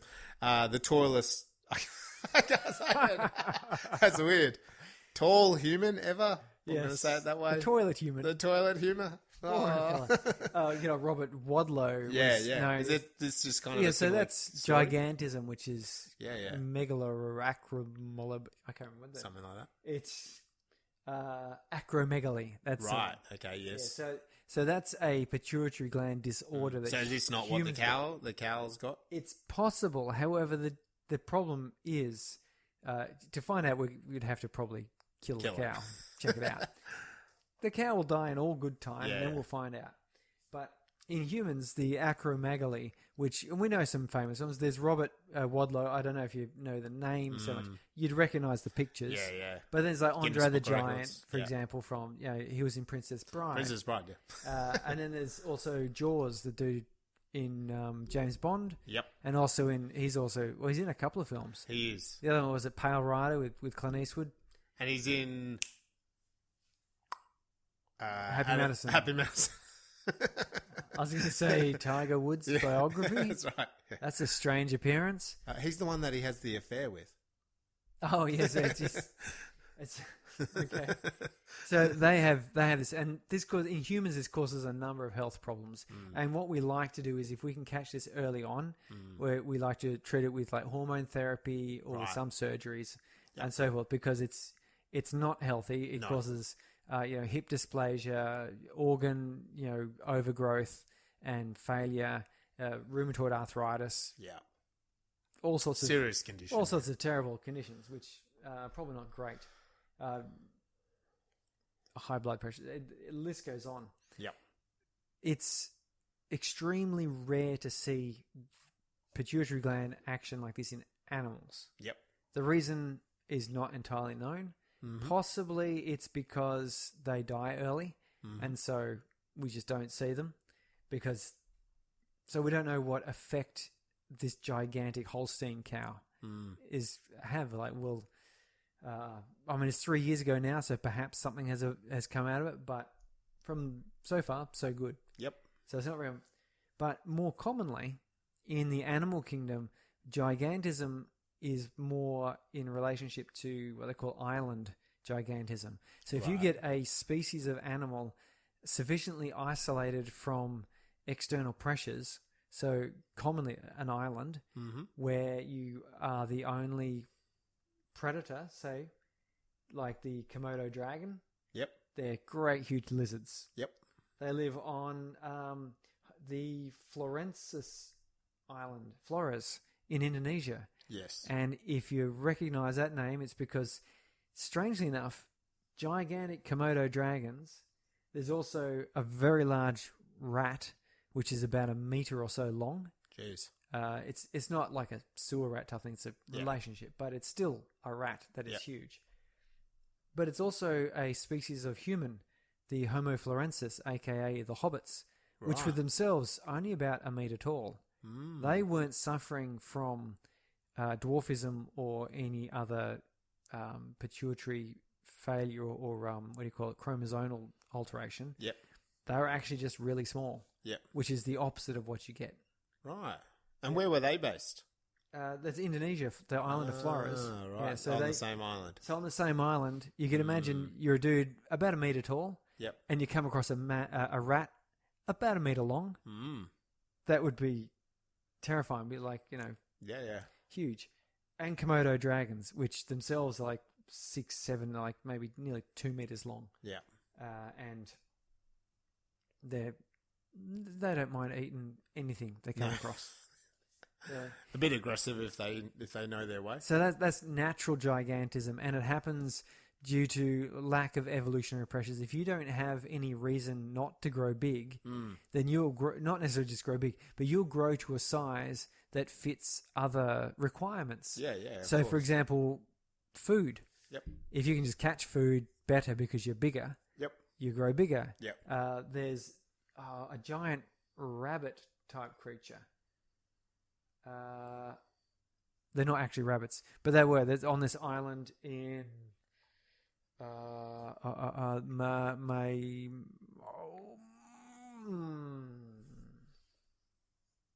Maldives. The Maldives. No. Do they have giant rabbits? It's a prehistoric Menorca. Menorca. Mediterranean island. Yes. So they're not around anymore. They're prehistoric. Yeah. But they were huge. Yeah. They were like 22 kilos. Jeez. Compared to like a 2 kilo rabbit. So about 10 times the size of a normal rabbit. And they just had no predators on this island. So they got bigger and bigger. Like as big as sheep, basically. Yeah. Because there's an advantage to having like a lot of time to digest your food. Yes. Yeah, you chew a bunch of grass. It takes time to digest it. Rabbits, for example, are eating constantly. Yeah. Because they've got little intestinal tracts. Food goes straight through them. So it's great using. There's... So tell me about Slade Industries, but... Slade Industries. What happens if we do make animals bigger, sorry? We do. So do we? Yes, we do. There's really? The black percheron is a rather big horse. It's a draft horse from France. Right. And they're seeing 19 hands, which doesn't mean much to us. But again, it's 2 meters at the shoulder.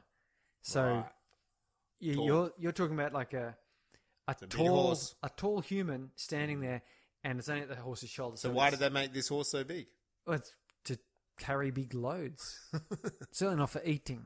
No. However, we have grown larger animals for eating, rabbits and sheep and things, more meat. Yeah. Chickens, famously. Yeah. Cows, particularly not in Australia, have hormones, testosterone, in order for them to put on muscle mass. There's controversy around that. People sort of say, well, we don't want to be eating that in the meat. Yeah. The other side of the coin, they're saying, well, we've tested it and we've seen it's at not dangerous levels in the meat. And you sort of, people sort of going, well, how do you know how people can respond to this? Yeah. And so on forth. It goes back and forth. It doesn't change anything. A lot of people still eat it. Yeah. So that's probably okay. Yeah. It's probably fine. And Slade Industries is trying to grow bigger things. But of course, the problem is you don't solve world hunger by growing a bigger cow, because you know what? Bigger cows eat more grass. Yes. You'd be better off just eating the grass. Yeah. Or planting something that we can eat, not grass, obviously. Which is, of course, what your basic vegan, vegetarian... one of their arguments, of course, is that environmentally speaking, we should be eating more vegetables because why grow the vegetables to feed to an animal to then eat the animal? Yeah, it's creating... It's wasteful. It's inefficient. Yeah. And I agree. I ate fish tonight, though. It was wild caught. I don't know if that's better or worse. Yeah. I can't tell. But we do this for people too, like steroids, anabolic steroids. Eat people. Yeah, eat people. To make bigger people to eat and Soylent Green, more delicious. Yeah, but hey, that's a movie we're going to do. Yeah, you look into steroids, and they're very targeted at growing people bigger. But you notice they don't grow people like taller. They just works on their muscles. Yeah. So there's very particular hormones. So in Slade Industries here, I reckon they must have been doing a number of studies based on, first of all, you'd have to do some sort of hormones, but there's a whole mixture of hormones you'd have to use. Remember there was that moment in the film, the Mr. Slade, the CEO guy, he did say to the mayor that he had 4 different patents or 4 different products going through the FDA, and... if they don't go through, you'll lose your job, mayor, kind of idea. I find it funny that the mayor is so concerned about losing his job. Yeah. But that is politicians, isn't it? That's kind of I don't know what they all do. We're seeing that all the time. I won't go into politics right now. You shouldn't have started down, because always the problem with corruption is it's when you start down that path. Yeah. That's when you got owned. Yeah. And then that's it. It's over. Yeah. So it's very interesting. Why don't we make humans taller to we had that whole Chinese supplement. It was back in 1997, 1998. We had the World Swimming Championships in Perth. Oh, yeah. It was or maybe 1996 or something. No, hang on. The Olympics were 2000. I think it was 1998. It was the one that Ian Thorpe he was about 16 and he announced himself on the world stage. And there was the one that then they were like, the Chinese women's team was suddenly predominantly much more, in their physical features, they seemed a lot more masculine. They were massive. They were huge. And there was a lot of controversy in it. And it did come out, I think either during it, they were disqualified or something came out that they just were not, it just didn't look right. Yeah. So then the question I kind of think is with this technology is why isn't this technology being more used for, I suppose, stuff like Olympics and that? Yeah. But is there not enough money in it, maybe? Yeah, I think probably it's hard to get the mix right. This is it's a very individual thing. One person could take anabolic steroids and, grow big and muscly and strong and live a healthy, happy life. Yep. And another person could go on it for a year or two and then get liver cancer and die. Yeah, yeah. No, I'm not talking about steroids. I'm talking about, hormonal... Oh, just any sort of all genetic modification so that we end up having a super smart race or something. It's coming because people always are looking for this. There's obviously moral and ethical issues, but that doesn't stop the hypothesis occurring. That's right. And the question, of course, is I think it's really we don't know what makes a better person. Yeah. Better for what purpose? Yeah. Because if we talk about intelligence, we make someone smarter. How are you measuring smarter? Yeah, that's right. You can usually sort of say don't want someone deficient, but then how do you measure how? And even today, we come across people who would be really smart or genius. They're not necessarily happier or wealthier. No. There's a certain correlation between intelligence and wealth. Yep. And intelligence and happiness, but it disappears at extreme levels. Yes.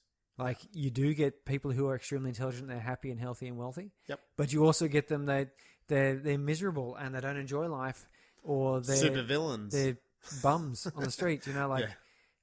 It's so I just think it's just too complicated to figure out.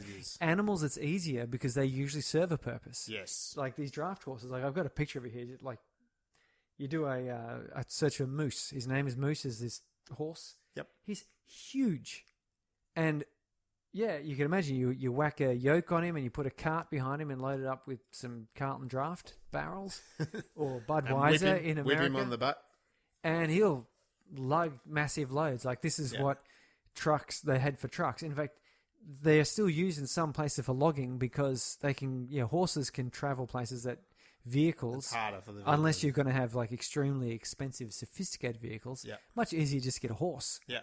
And these horses are big and they can pull a lot. And they're relatively friendly, so we can quantify what makes a good draft horse or what makes a good sheepdog. But how do we say what makes a good human? That's right. Suddenly, it gets very difficult to figure that one out. It does. But so that's it. You can look more into anabolic steroids. They're really interesting. They are. Particularly because they're used therapeutically. Of course, there are people who genuinely have hormone discrepancy or deficiency. Yeah. But then, of course, the desire of someone who starts getting into bodybuilding, they're going to get bigger. And I remember I was quite into bodybuilding for a while, and working in the gym, and I could see the attraction of because you work so hard at the gym and you try to eat the right things and do all these things the right way, and it's so slow. You've got to be consistent, and it's you've also almost got to have a disorder, almost, in order to, so much so that some people do clock over to the disorder side, in order to be regimented and diligent enough to gain, what you want. Yeah. And if you're not getting there, you're sort of going, well, I'm not seeing what I want to be seeing, or the difficulty seems to be so high. Yep. And there's this idea, well, just pop a couple of these pills or shoot this in your buttock or something or other, and and you see like these days on Instagram and stuff, you see someone in 3 months this transformation, and they're like small, and then after 3 months they look like a world-class athlete. Yeah. They're probably not, but they look like one. Yeah. And you go, well, like, what are they doing? What are they using? And you find that they're using something, and you go like, how do I get that? Because that's, but animals, much easier. Yeah. Alligators, apparently, super easy. Super easy. They're not even this alligator's not even being injected. He's just consuming it. Oh, and then he goes just monstrous killing rampage. Yeah. That's a better alligator. It is. It is a better alligator. All the aspects of an alligator. Didn't need, like she said, it needed sun. Well, this thing didn't seem to need sun, did it? No. It was just a steady supply of dead dog. Yes. And don't we all just need a bit of dead dog from time to time? We do. We definitely do. All right. Well, that probably wraps up what we need to say about Alligator, I think. Yes. And we're going to move on to episode 55, which is a classic, and we're going to go way back in time. Way back to almost when the term robot was coined in 1920. But not quite that far. No, almost that far. We're looking at Fritz Lang's Metropolis. 1927. It's a total classic. I saw this as a teenager. Yeah, I saw it as a teenager and then studied it a couple of times in my film uni days. blew my mind, as did Fritz Lang. So I'm pretty excited to go back, have a look at this film and come in here and talk about it. So check us out on our website, Twitter, Instagram, Facebook. Just basically Google Spacebrains Podcast. You can also find us on Gravity Undone and markregan.com.au. And let us know what you thought about what we said and discussed on Alligator. Do you have a large dog or alligator in your backyard? Please let us know. Send us photos.